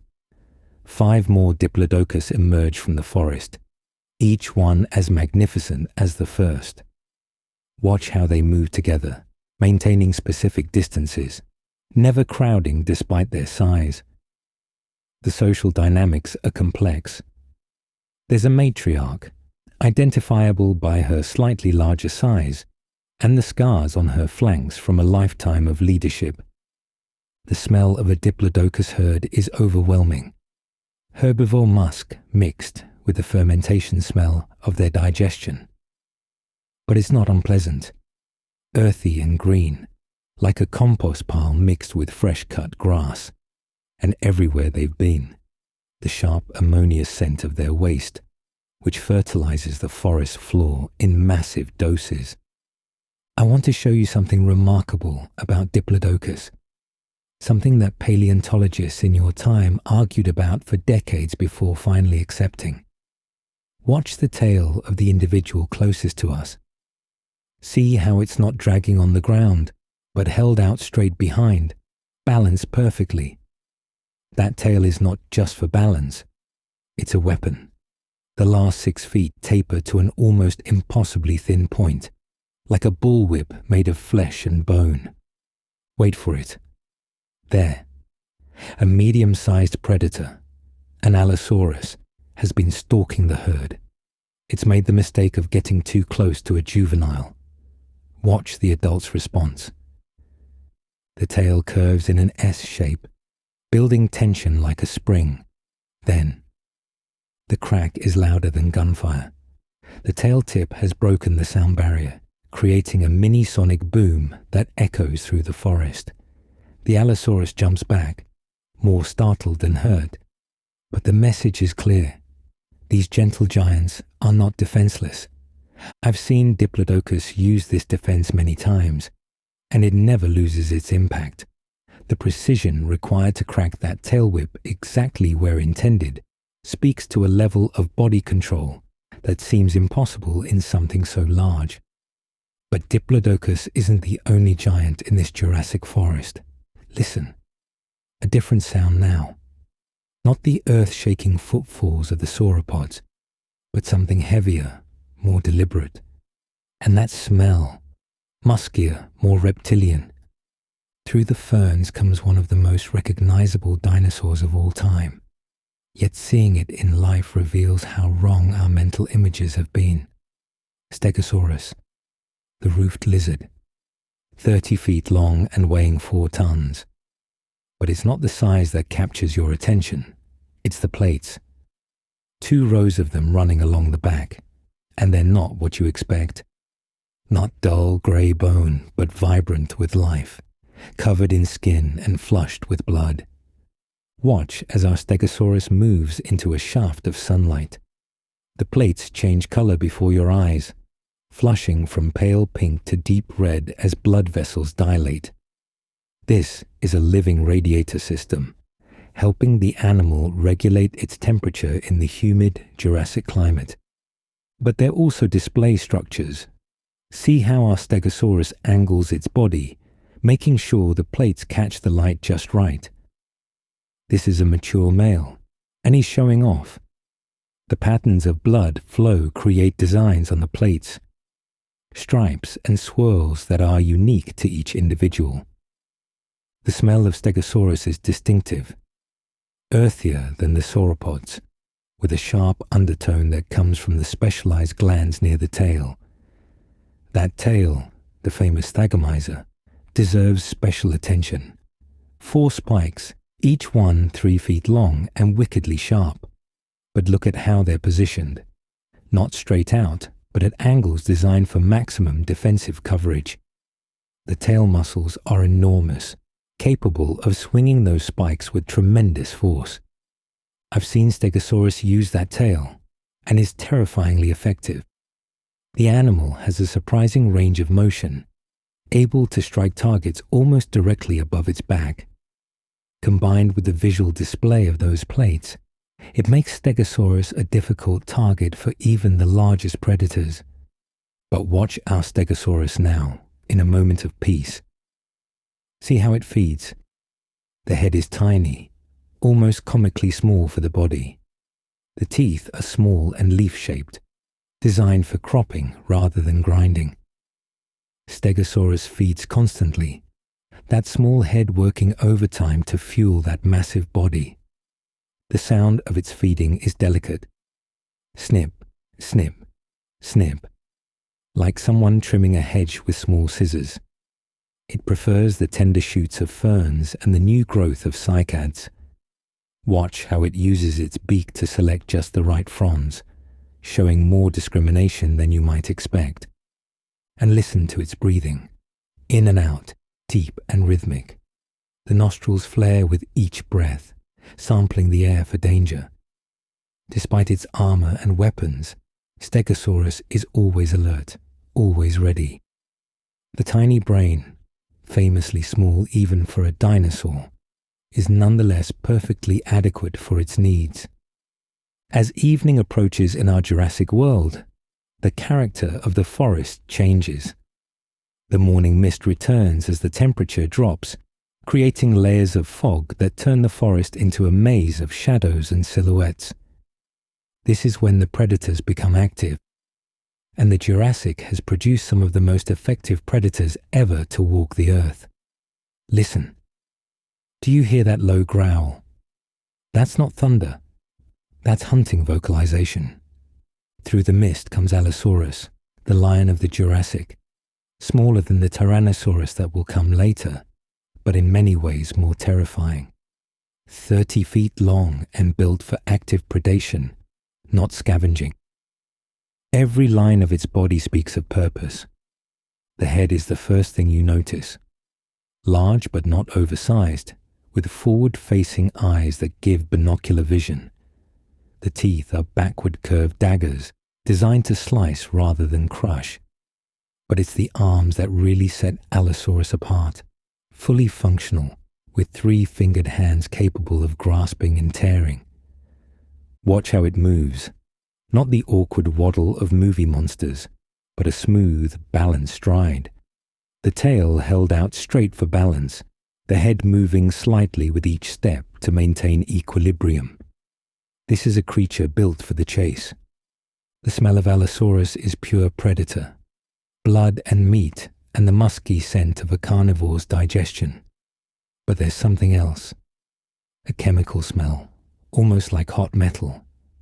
Allosaurus, like many theropods, has excellent chemical communication, leaving scent marks to define territory. I've followed Allosaurus packs on the hunt, and it's both terrible and beautiful to witness. They're intelligent hunters using terrain and teamwork to bring down prey much larger than themselves. The attacks are coordinated, with some individuals driving prey, while others wait in ambush. But tonight, our Allosaurus hunts alone. Watch as it freezes, head tilted, listening. Those ears, hidden under scales, are remarkably sensitive. It's heard something we can't. A young or injured herbivore, perhaps, separated from its herd. The stalk begins. See how carefully it places each foot, avoiding twigs that might snap. The breathing slows, becomes almost silent. The eyes never leave the target, still invisible to us in the mist. This is patience personified, a predator that knows rushing means failure. Then, the explosion of movement is shocking. Allosaurus can sprint at nearly 30 miles per hour, those powerful legs eating up ground. The attack happens in the fog, mercifully hidden from our view, but the sounds tell the story. A bellowing cry cut short, the impact of bodies, then silence except for the sound of feeding. Nature is efficient, not cruel. The kill was quick, the suffering minimal, and now other creatures will benefit. Scavengers that follow predators, decomposers that return nutrients to the soil. Even in death, life continues. But let me show you something more uplifting as night falls. Something that represents the future taking wing, quite literally. Perch here beside me on this fallen log and watch that branch in the oak-like tree above us. There. Do you see it? At first glance, it might be a small dinosaur that's climbed into the tree. But look closer. Those aren't scales covering its arms. Those are feathers. Real feathers, with a central shaft and barbs designed for flight. Archaeopteryx, the ancient wing, no bigger than a crow, but representing one of evolution's greatest innovations. This is a dinosaur learning to fly, or perhaps a bird still remembering it's a dinosaur. The distinction blurs here at the beginning. Watch as it spreads those wings. The feathers are beautiful. Black with an iridescent sheen that catches the last light of day. The wing structure is clearly for flight, but the fingers still end in claws, useful for climbing. This is a creature of two worlds, the trees and the air. The tail is extraordinary. Long like a dinosaur's, but fringed with feathers that form a stabilizing fan. As Archaeopteryx moves along the branch, the tail constantly adjusts, maintaining balance with delicate precision. And now, the moment. Our Archaeopteryx spreads its wings and launches into the twilight. The flight is not the smooth soaring of modern birds, but something more frantic, more desperate. Flapping hard to maintain altitude, gliding when possible, always looking for the next perch. But it flies. This dinosaur flies. And in that graceless flutter through the Jurassic dusk, I see the future. I see eagles and hummingbirds, albatrosses and sparrows, all of them inherent in this moment, in this small creature refusing to be bound by the ground. The sound of Archaeopteryx is surprisingly musical, not quite birdsong, but heading in that direction. Chirps and trills that carry through the forest, perhaps territorial calls or attempts at attracting mates. The beginning of the dawn chorus that will one day fill your world. But we cannot leave the Jurassic without visiting its seas.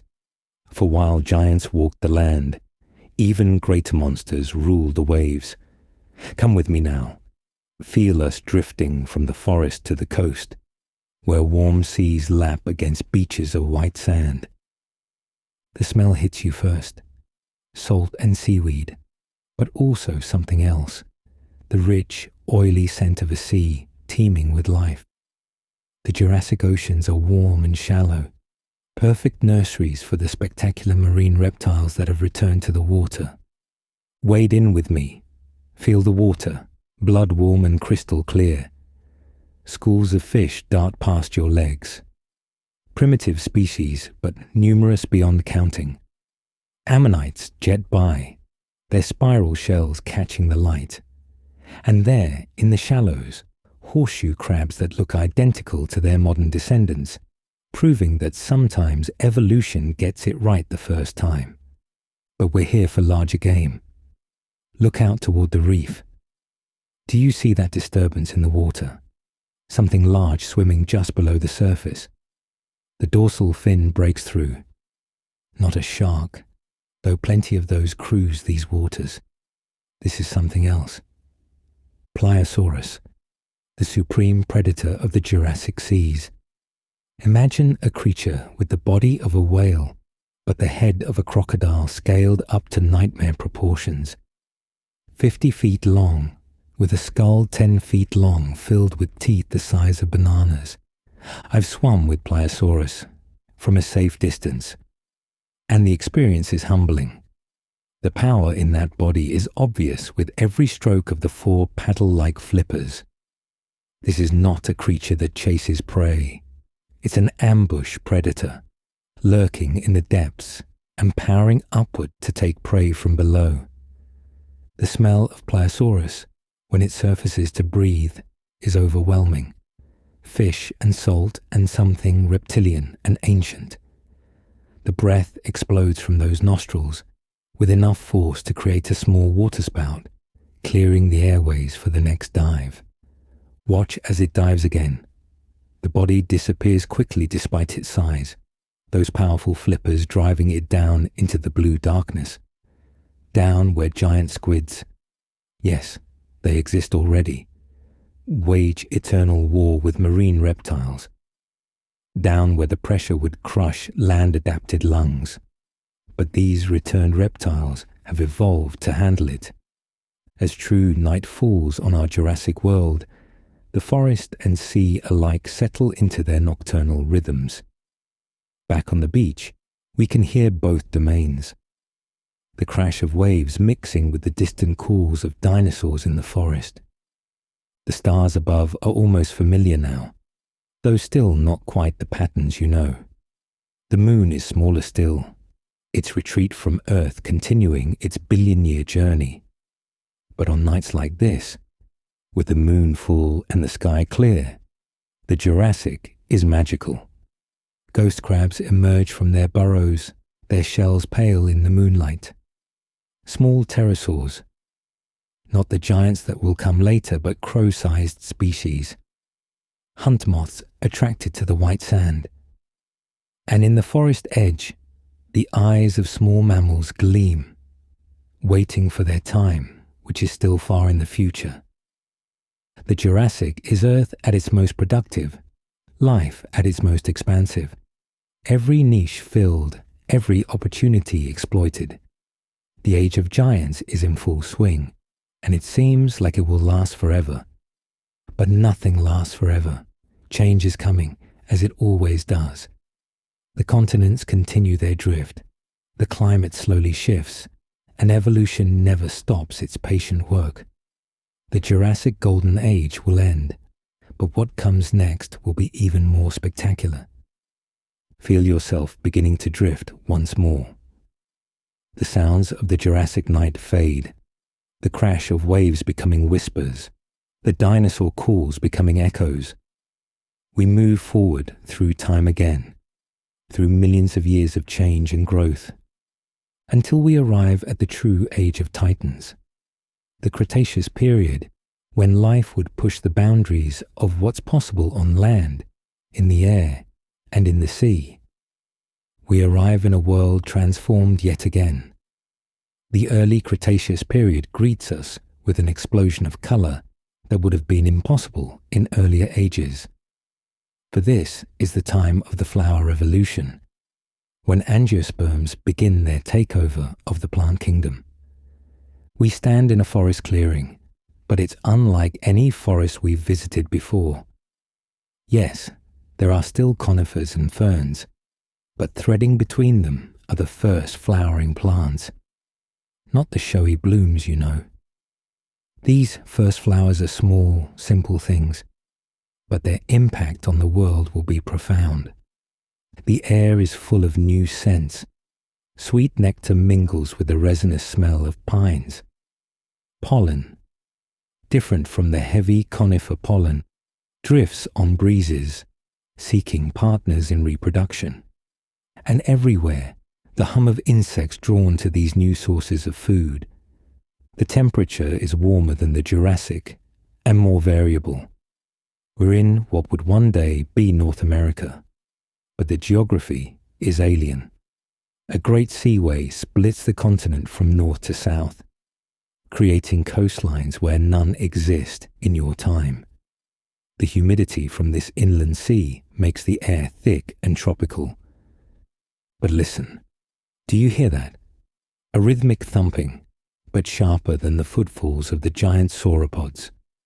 This is something different, something that moves with purpose and intelligence, something that has taken the theropod body plan and perfected it into a killing machine.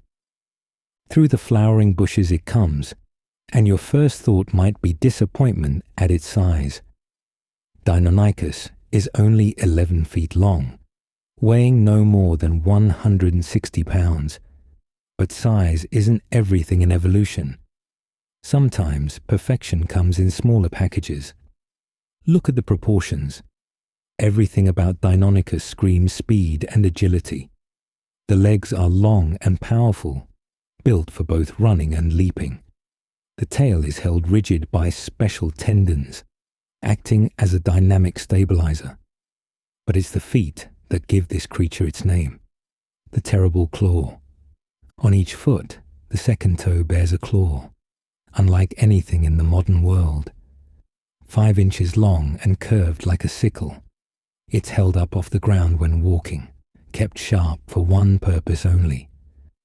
Watch as our Deinonychus pauses to groom. See how it uses that specialized claw to scratch, showing the same delicate control a cat shows with his retractable claws. But Deinonychus is no cat. It's something far more dangerous. A pack hunter with intelligence to match its weapons. And speaking of the pack, listen. Do you hear those soft chirping calls? Our individual is not alone. 4 more Deinonychus emerge from the undergrowth, moving with coordinated purpose. The pack dynamics are immediately apparent. There's an alpha, identifiable by size and bearing. The others defer to its movements, maintaining formation like well-trained soldiers. The feathers. Yes, Deinonychus has feathers, are more extensive than on Archaeopteryx, not for flight, but for display and temperature regulation. The body is covered in a coat of simple, hair-like proto-feathers, while the arms sport longer, more complex structures. The colors are striking, browns and reds with black stripes, perfect camouflage in the dappled forest light. Watch how they communicate, not just with vocalizations, but with body language. A raised arm feather display signals excitement. A lowered head indicates submission. A particular stance, tail raised, body lowered, means hunting mode. And that's what we're seeing now. The pack has detected prey. Their movements become liquid, flowing around obstacles without sound. Those terrible claws click softly against the ground when lowered, the only sound betraying their presence. The coordination is breathtaking. Without any visible signal, they spread out, forming a semicircle around something we can't yet see. The prey reveals itself. A Tenontosaurus, a medium-sized herbivore about 20 feet long. It's feeding on the new flowering plants, using its beak to nip off tender shoots. The long tail, which makes up half its length, swishes contentedly as it feeds. Tenontosaurus is no pushover. It weighs a ton, with powerful hind legs that can deliver crushing kicks. But it's alone, separated from its herd, and the Deinonychus pack knows opportunity when they see it. The attack, when it comes, is coordinated violence. 2 Deinonychus leap from cover, those terrible claws extended. They land on the Tenontosaurus's back, claws sinking deep, using their stiff tails for balance. The prey bellows, a sound of surprise and pain that echoes through the forest. But the other pack members are already moving. They dart in and out, slashing at the legs, wearing down their much larger opponent. It's not a quick kill. Pack hunting rarely is. It's a war of attrition, the predators using their speed and agility against the herbivore's size and strength. I turn away from the conclusion. Death is part of nature, but we needn't dwell on it. What matters is the lesson. Brain over brawn, cooperation over individual strength. Deinonychus represents a new kind of predator, one that will eventually lead to the smartest dinosaurs ever to evolve. Let me show you something more peaceful, something that represents the future in a different way. Here, growing in a sunny patch, where a fallen giant has created a gap in the canopy. The first true flowers. They're not much to look at by your standards. Simple, 5-petaled things the size of your fingernail. White with a yellow center, they could be mistaken for modern strawberry flowers. But these are magnolia ancestors, among the first to discover the power of partnership with insects. Watch. Here comes a beetle, drawn by the scent. It crawls into the flower, becoming dusted with pollen as it feeds on the nutritious center. When it moves to the next flower, some of that pollen comes too. This is evolution writing a contract. Food for transportation. A deal that will transform the planet. The scent of these early flowers is subtle but distinct. Sweet but with an undertone of spice. Almost like vanilla mixed with pepper. It's a scent designed not for human noses, but for beetle antennae, precisely tuned to attract the right pollinators. Around these pioneering flowers, the Cretaceous forest buzzes with new activity. Bees haven't evolved yet, but wasps are beginning to show interest in nectar. Primitive butterflies, really more like moths, flutter between blooms.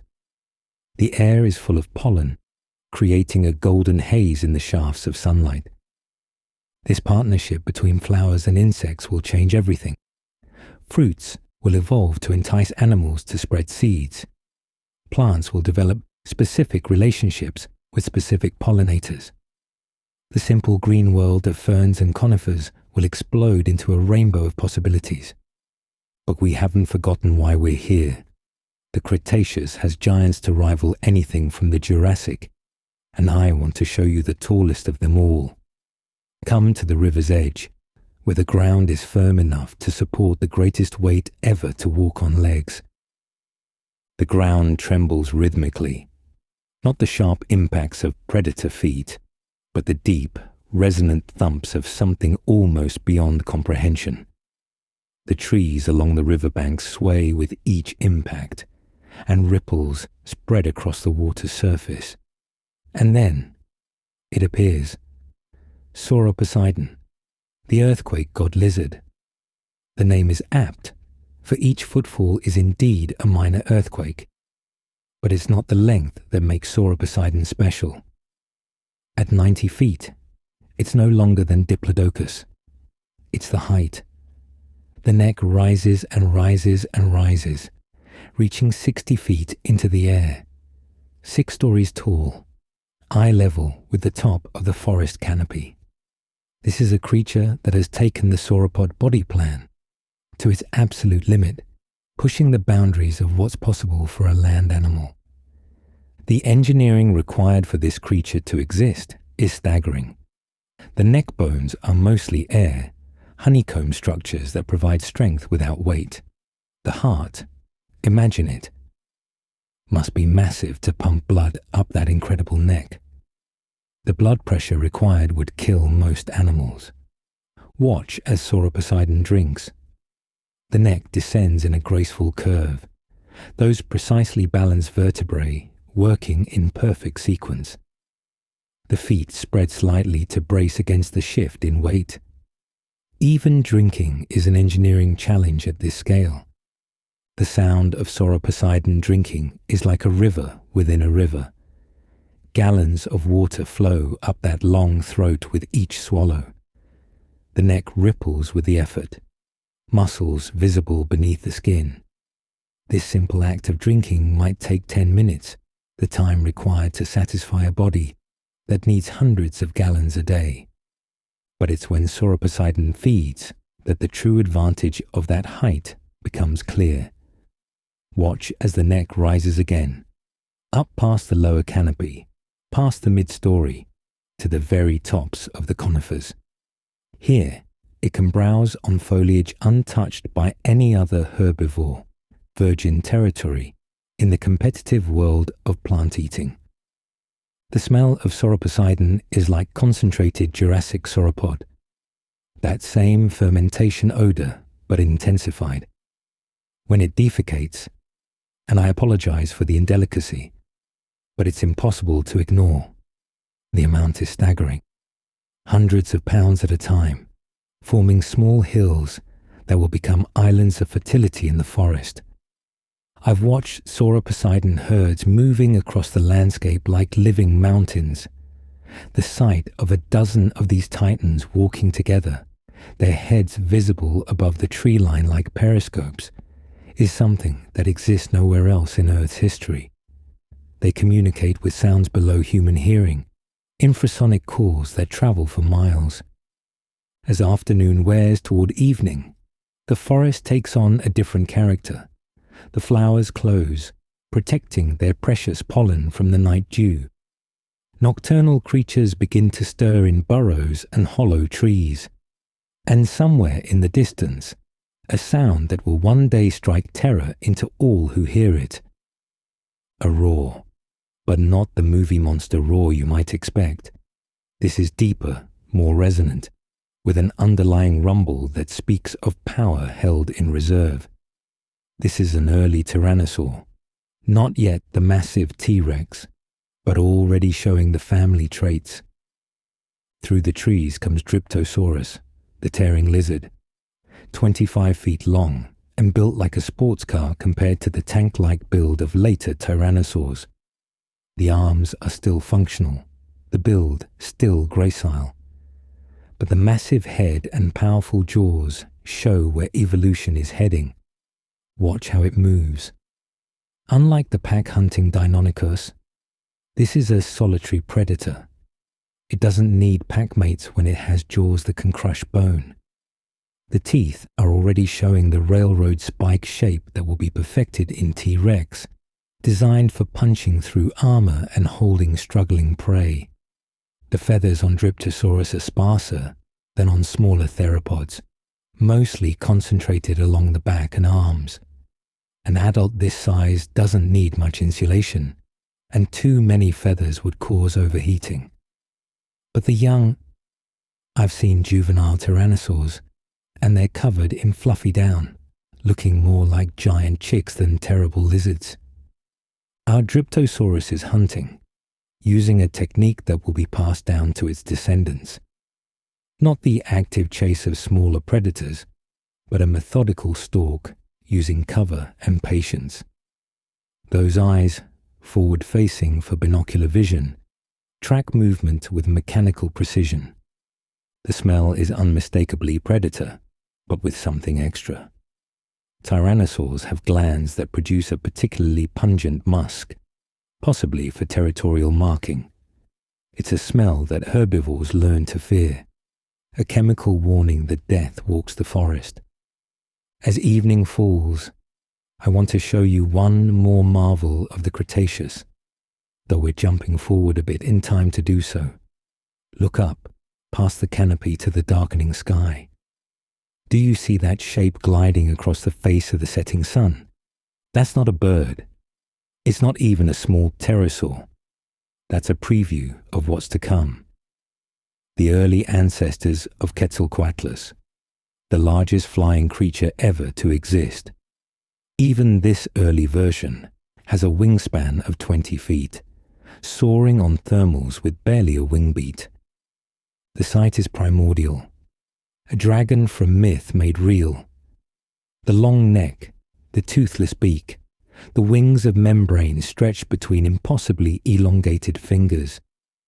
This is evolution pushing the boundaries of flight, creating something that seems to violate the laws of physics. Watch how it flies. Not the frantic flapping of birds, but something more like sailing. Those massive wings catch every updraft, every thermal, turning the sky into a three-dimensional highway. When it does flap, the sound is remarkable. A deep whoosh whoosh that you feel as much as hear.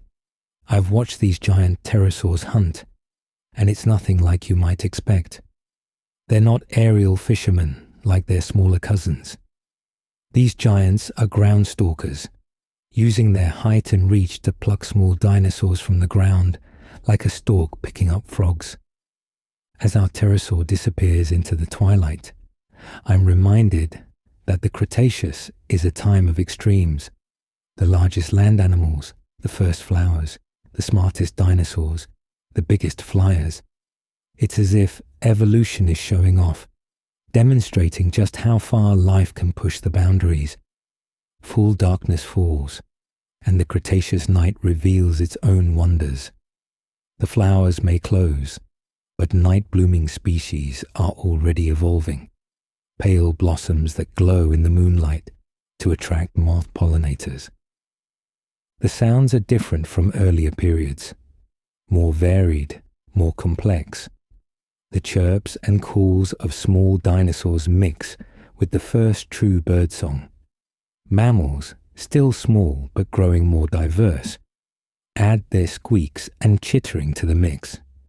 Insects buzz and drone, their diversity exploding in response to the flowering plants. In a nearby pool, primitive frogs have finally developed the classic croak, though it's still rough, still experimental. Crickets, yes, true crickets, add their rhythmic song. The night is becoming musical in a way it never was before. And through it all, the footfalls of giants continue. Dinosaurs don't all sleep at night. Many continue feeding, their massive caloric needs requiring round-the-clock efforts. The sound of Sauropods stripping trees in the darkness is oddly peaceful, a gentle giant going about its business under the stars. Feel yourself drifting one last time. We move forward through the millennia, watching the flowering plants complete their takeover, seeing the continents continue their drift toward modern positions. The climate cools slightly, then warms again. Species rise and fall, but the dinosaur dynasty continues unbroken, until we arrive at our final destination, the late Cretaceous, 68 million years before your time, just 2 million years before the asteroid that will end this magnificent age. But the dinosaurs don't know that. This is their world at its peak, their diversity at its maximum. We stand now on a broad floodplain, backed by young mountains that will one day be called the Rockies. The landscape is mosaic, patches of forest interspersed with open fern prairies and winding rivers. The flowers have won, painting the world in colors the Triassic could never have imagined, and ruling over this paradise, the true titans, the ultimate expression of dinosaur evolution. Can you feel the ground shaking? Not the rhythmic thumping of sauropod feet, but something sharper, more purposeful, something that walks on two legs with the confidence of an apex predator that has never known defeat. It emerges from the tree line like a nightmare made flesh, and even I, who have seen the birth of stars, feel a primitive flutter of fear. Tyrannosaurus rex, the tyrant lizard king, 40 feet long, 13 feet tall at the hips, weighing 8 tons. This is the ultimate land predator, the final word in theropod evolution. But look past the size to the details. The skin is not uniformly scaled, but shows different textures for different purposes. Thick, pebbly scales on the snout, for protection when feeding. Smoother scales on the sides for flexibility. And yes, some feathers. Not many at this size, but wisps along the back, and perhaps decorating the head. The colors are not the drab browns of movie monsters. This T-Rex shows its health and dominance with patches of red on the face, possibly brightening during mating season. The body is counter-shaded, darker above, lighter below. A camouflage pattern that works even at this massive size. Watch the eyes. Forward-facing for binocular vision, they're each the size of baseballs, but it's the intelligence behind them that's truly frightening. This is not a mindless killing machine, but a calculating predator with problem-solving abilities. Those eyes track movement, evaluate threats, plan approaches, and then it opens its mouth, perhaps to yawn, and we see the weapons. Teeth like railroad spikes, some 8 inches long, designed not for slicing, but for crushing. The jaw muscles are visible even through the skin, bulging with power that can deliver a bite force of 12,000 pounds per square inch. The sound T-Rex makes is nothing like the movie roar. Instead, it's a deep, rumbling growl that starts so low, you feel it in your chest before you hear it. When truly angry or threatened, it can produce a bellowing roar. But it's not the shrieking cry Hollywood imagines. It's deeper, more felt than heard. a sound that carries for miles and freezes prey in primal terror. The smell is overwhelming. Carnivore musk mixed with the scent of recent kills. But there's something else. A chemical smell, almost like hot metal. T-Rex, like many predators, marks its territory with scent. And the chemistry is unlike anything in the modern world. Watch how it moves. Not the upright tail-dragging posture of old museum mounts, but horizontal, balanced, that massive tail held out straight behind. Each step is calculated, the foot placement precise. This is an animal that, despite its size, can run at 25 miles per hour when needed. But T-Rex doesn't rule unopposed. This is an arms race played out over millions of years, and the herbivores have evolved their own magnificent defenses. Listen, a different kind of bellow, deeper and more resonant. Through the ferns comes one of the most recognizable dinosaurs of all time. Triceratops, the three-horned face, 30 feet long and built like a living battering ram. But seeing it alive reveals details no skeleton can convey. The frill, that great shield of bone extending back from the skull, is not just armor. It's a display structure, flushed with blood vessels that can change its color. Watch as our Triceratops notices the T-Rex. The frill flushes from pale pink to deep red, a warning as clear as any stop sign.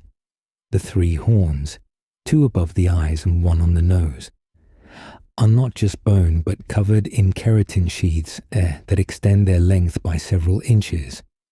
They're kept sharp by rubbing against trees and rocks.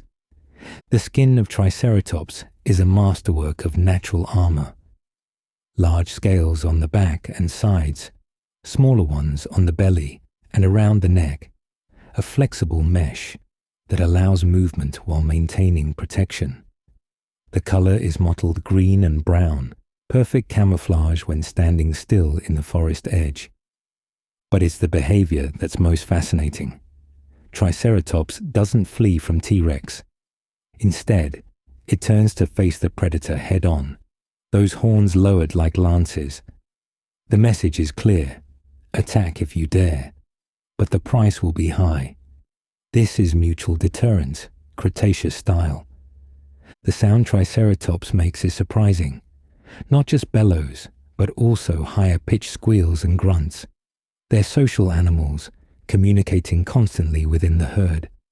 Right now, our individual is calling for backup. And listen. Here comes the response.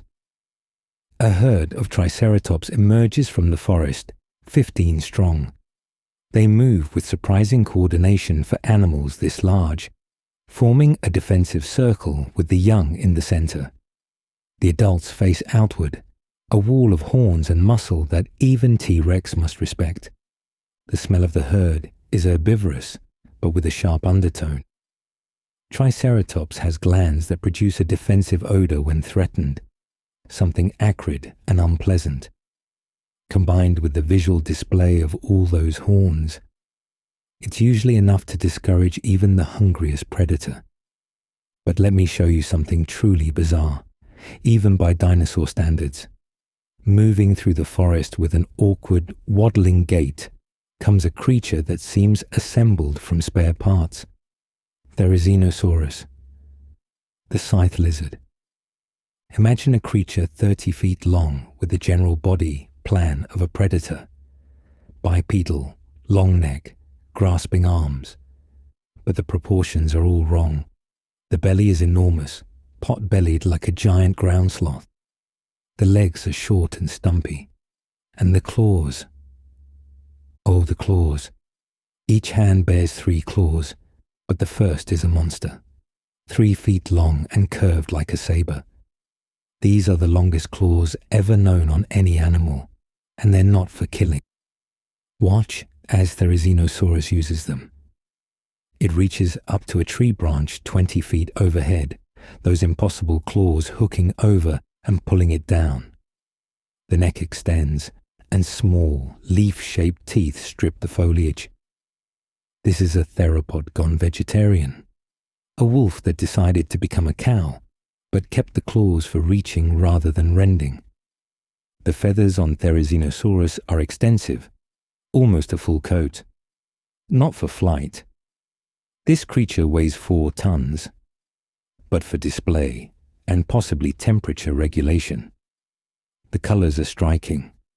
Black and white stripes like a giant zebra, possibly for confusing predators or recognizing kin. The sound it makes is equally bizarre, a honking, almost goose-like call that seems impossible from something this size.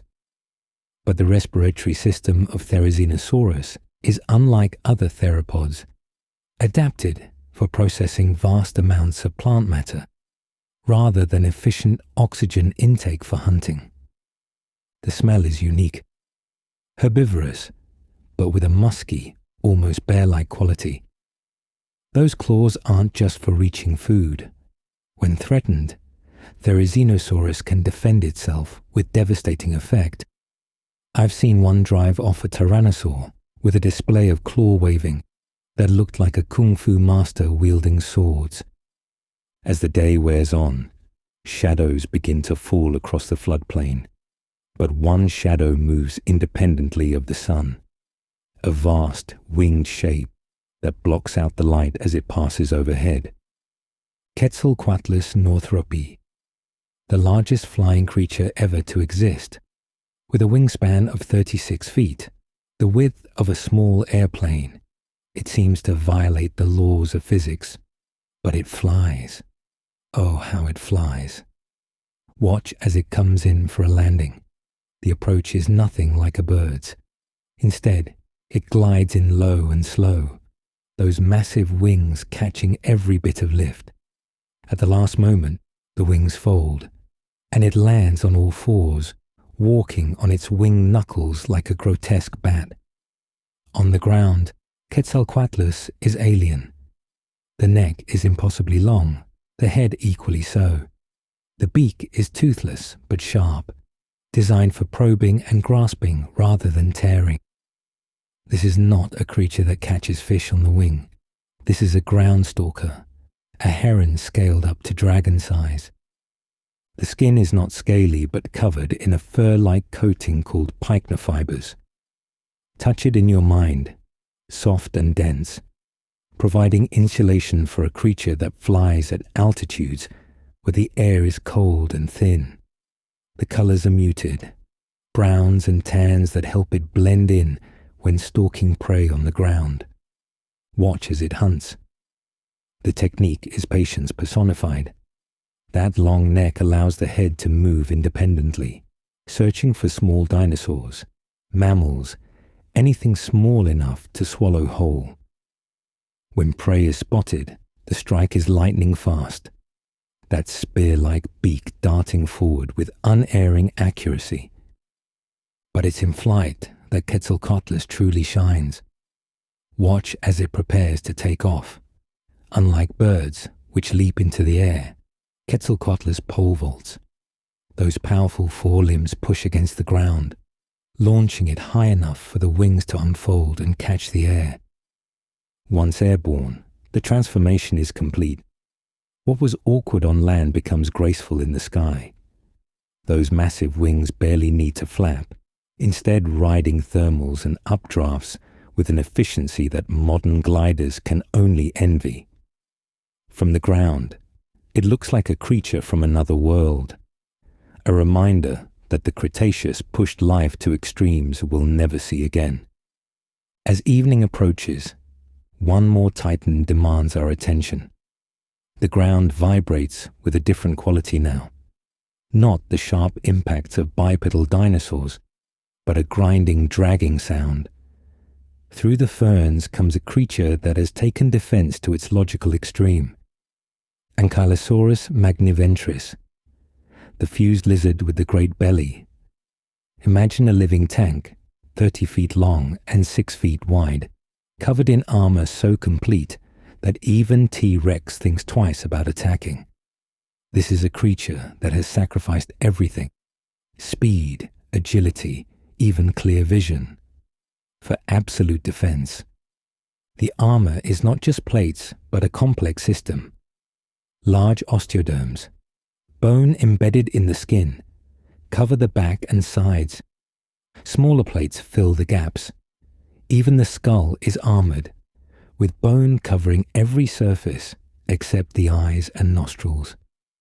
Touch it in your mind. It feels like touching stone, warm stone that happens to be alive. But the real weapon is at the tail's end, a club of solid bone, weighing perhaps 100 pounds, swung by muscles powerful enough to shatter the leg bones of any predator foolish enough to get close. Watch as our Ankylosaurus demonstrates, perhaps annoyed by our presence. The tail swings in a horizontal arc, the club whistling through the air. The impact against a tree trunk is explosive, sending bark flying and leaving a dent that will scar the tree for life. This is a weapon that means business. Evolution's answer to the medieval mace. The feeding behavior of Ankylosaurus is necessarily low-key.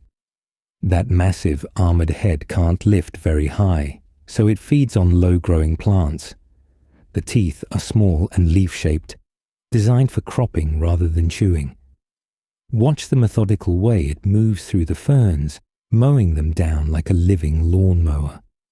The sound it makes is appropriately deep, a rumbling groan that seems to come from the earth itself. When threatened, it can produce a surprisingly loud hiss, air forced through that armored skull, creating a sound like steam escaping from a pressure valve. The smell is earthy and vegetal, but with a sharp, almost metallic undertone. The armor, constantly growing and being replaced, produces a distinct scent. Combined with the fermenting plant matter in its enormous gut, Ankylosaurus has a unique olfactory signature that announces its presence long before it comes into view. We cannot leave the Cretaceous without visiting its oceans, for while titans walked the land, true monsters ruled the waves. Come with me to the shore of the Western Interior Seaway, the great ocean that splits North America in two. The beach is unlike modern shores. The sand is mixed with countless shells, many from ammonites, those spiral-shelled cousins of squids that fill every marine niche. The smell is rich and organic, the scent of a sea teeming with life. Wade in carefully. The water is warm, almost bathtub temperature, and surprisingly murky. This is not the clear tropical sea, but water rich with plankton and nutrients. Fish school in numbers that boggle the mind. Primitive species but successful, filling the water with silver flashes. But we're here for bigger game. Look out past the breakers. Do you see that disturbance? Something large, just beneath the surface, creating a wake like a submarine. That's no whale. Whales don't exist yet. That's something far more ancient and infinitely more dangerous. Mosasaurus hoffmanni breaks the surface, and even at a distance, the size is staggering. 50 feet long, with a head 6 feet long filled with teeth designed for one purpose, gripping prey that cannot escape. This is the T-Rex of the seas, the apex predator of the Cretaceous oceans. The body is beautifully adapted for marine life. The tail has developed a vertical fin, like a shark's, but evolved independently. The limbs have become paddles, powerful and efficient. The body is counter-shaded, dark above, light below, making it nearly invisible from any angle. I've swum with Mosasaurus, at a very safe distance and with great caution. The experience is humbling. The power in that tail is obvious with every stroke. This is not a fast swimmer in the sustained sense, but capable of devastating bursts of speed when attacking. The hunting technique is ambush from below. Mosasaurus patrols the deeper waters, using its excellent eyesight to spot silhouettes against the bright surface. The attack is vertical, powering up from the depths with jaws open. Prey. including other marine reptiles, large fish, even flying pterosaurs skimming too low. Rarely see death coming. The smell of Mosasaurus, when it surfaces to breathe, is oceanic but with a reptilian twist. Salt and fish and something ancient, something that speaks of a time when reptiles ruled every domain. The breath explodes from those nostrils with tremendous force, creating a spout that would rival any whale's. As the sun sets on our Cretaceous day, I'm filled with a melancholy that always accompanies this particular visit. This is the late afternoon of the Mesozoic, though none of these creatures know it. In just 2 million years, an eye blink in geological time, a rock from space will end this 180 million year dynasty.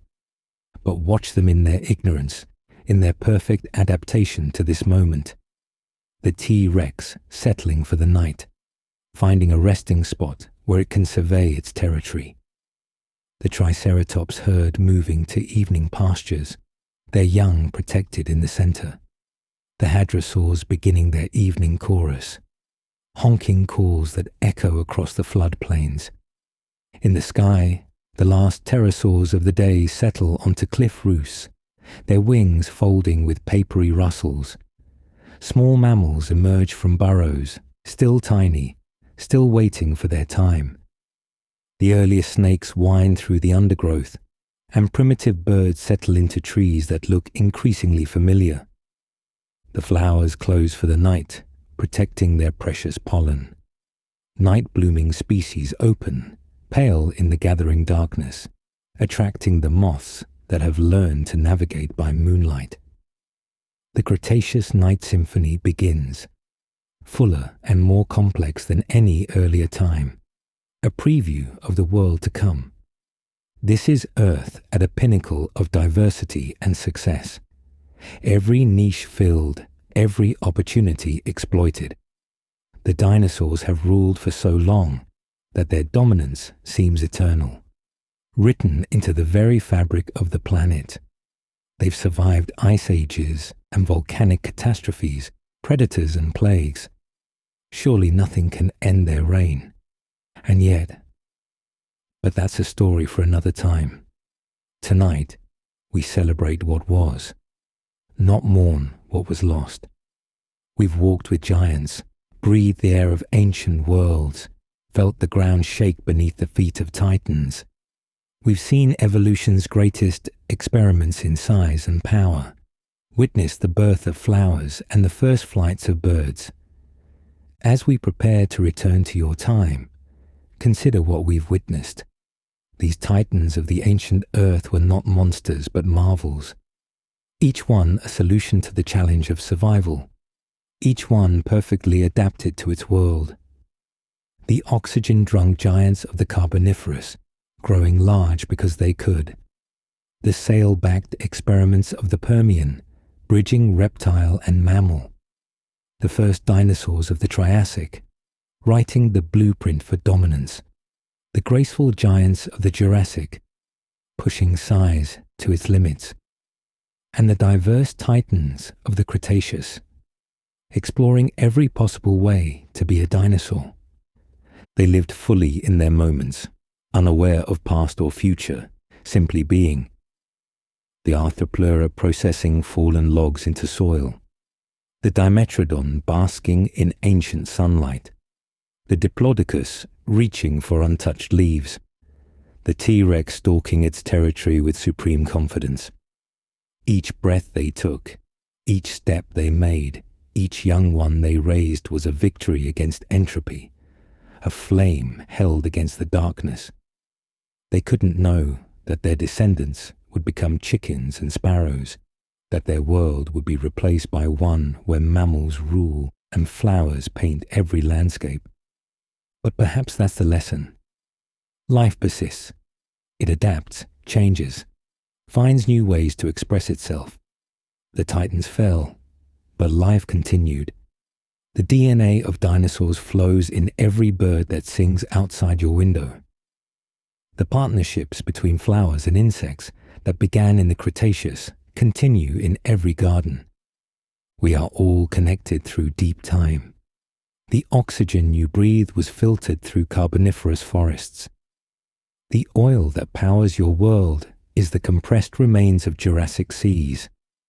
The very ground you walk on contains fragments of these ancient titans, their bones now stone but still witnessing to their existence. Feel the Cretaceous world beginning to fade around us now. The sounds grow distant, the rumble of T-Rex becoming an echo, the calls of hadrosaurs fading to whispers. The rich scents dissipate, the musk of predators, the sweetness of flowers, the salt of ancient seas all blending into memory. We drift upward through time, through catastrophe and renewal, through the asteroid impact that ended one world and began another, through the rise of mammals and the spread of grass, through ice ages and warm periods, through the slow dance of continents finding their modern positions. The titans we've met fade into the past, but they're not truly gone. They live on in fossils that capture moments of their lives, in the birds that are their direct descendants, in the crocodiles that remember when their cousins walked upright, in our dreams and imaginings, where dragons still soar and giants still walk. And now, gently, gently, we return to your time. Feel the familiar air of your room, thinner in oxygen than the Carboniferous, cooler than the Cretaceous. The sounds of your world, cars instead of dinosaurs, air conditioners instead of pterosaur wings, settle around you like a comfortable blanket, but you return changed. You've walked with titans, breathed ancient air, felt the earth shake beneath impossible feet. You've seen that our world is just one of many that this planet has hosted, each one complete and perfect in its time. The next time you see a bird, remember it carries the legacy of Archaeopteryx. When you smell a flower, recall that first Cretaceous bloom and the revolution it started. When you feel the ground solid beneath your feet, remember it once trembled under the weight of titans. As I leave you to settle into sleep, carry with you this thought. We live on a planet of wonders. Every age has its marvels, its titans, its perfect adaptations to the moment. The giants of the past were not failures because they went extinct. They were successes because they lived fully and completely. In your dreams tonight, may you walk again in those ancient forests. May you hear the calls of creatures that time forgot, but that deep time remembers. May you feel the connection that links all life across the ages, from the first cell to the last star. The titans sleep now in stone and memory, but they dreamed once as you dream now, of safety and food, of mates and young, of sunrise and sunset in worlds perfect for their kind. Their dreams echo still in the DNA of every living thing, including you. Rest well, fellow traveler through time. You've earned your sleep after such a journey. And remember, whenever the modern world feels small or constrained, you can return here to walk again with the titans of the ancient earth. They're waiting for you, patient as only stone can be, magnificent as only memory allows. The giants of deep time, the titans of the ancient earth, forever frozen in their moment of perfect adaptation, forever free in the boundless realm of imagination. Sweet dreams, and thank you for joining me on this journey through the ages, until we meet again in the depths of time. This is the Chrononaut, drifting back into the stream of ages, carrying with me the memory of your visit to the land of titans. Sleep well.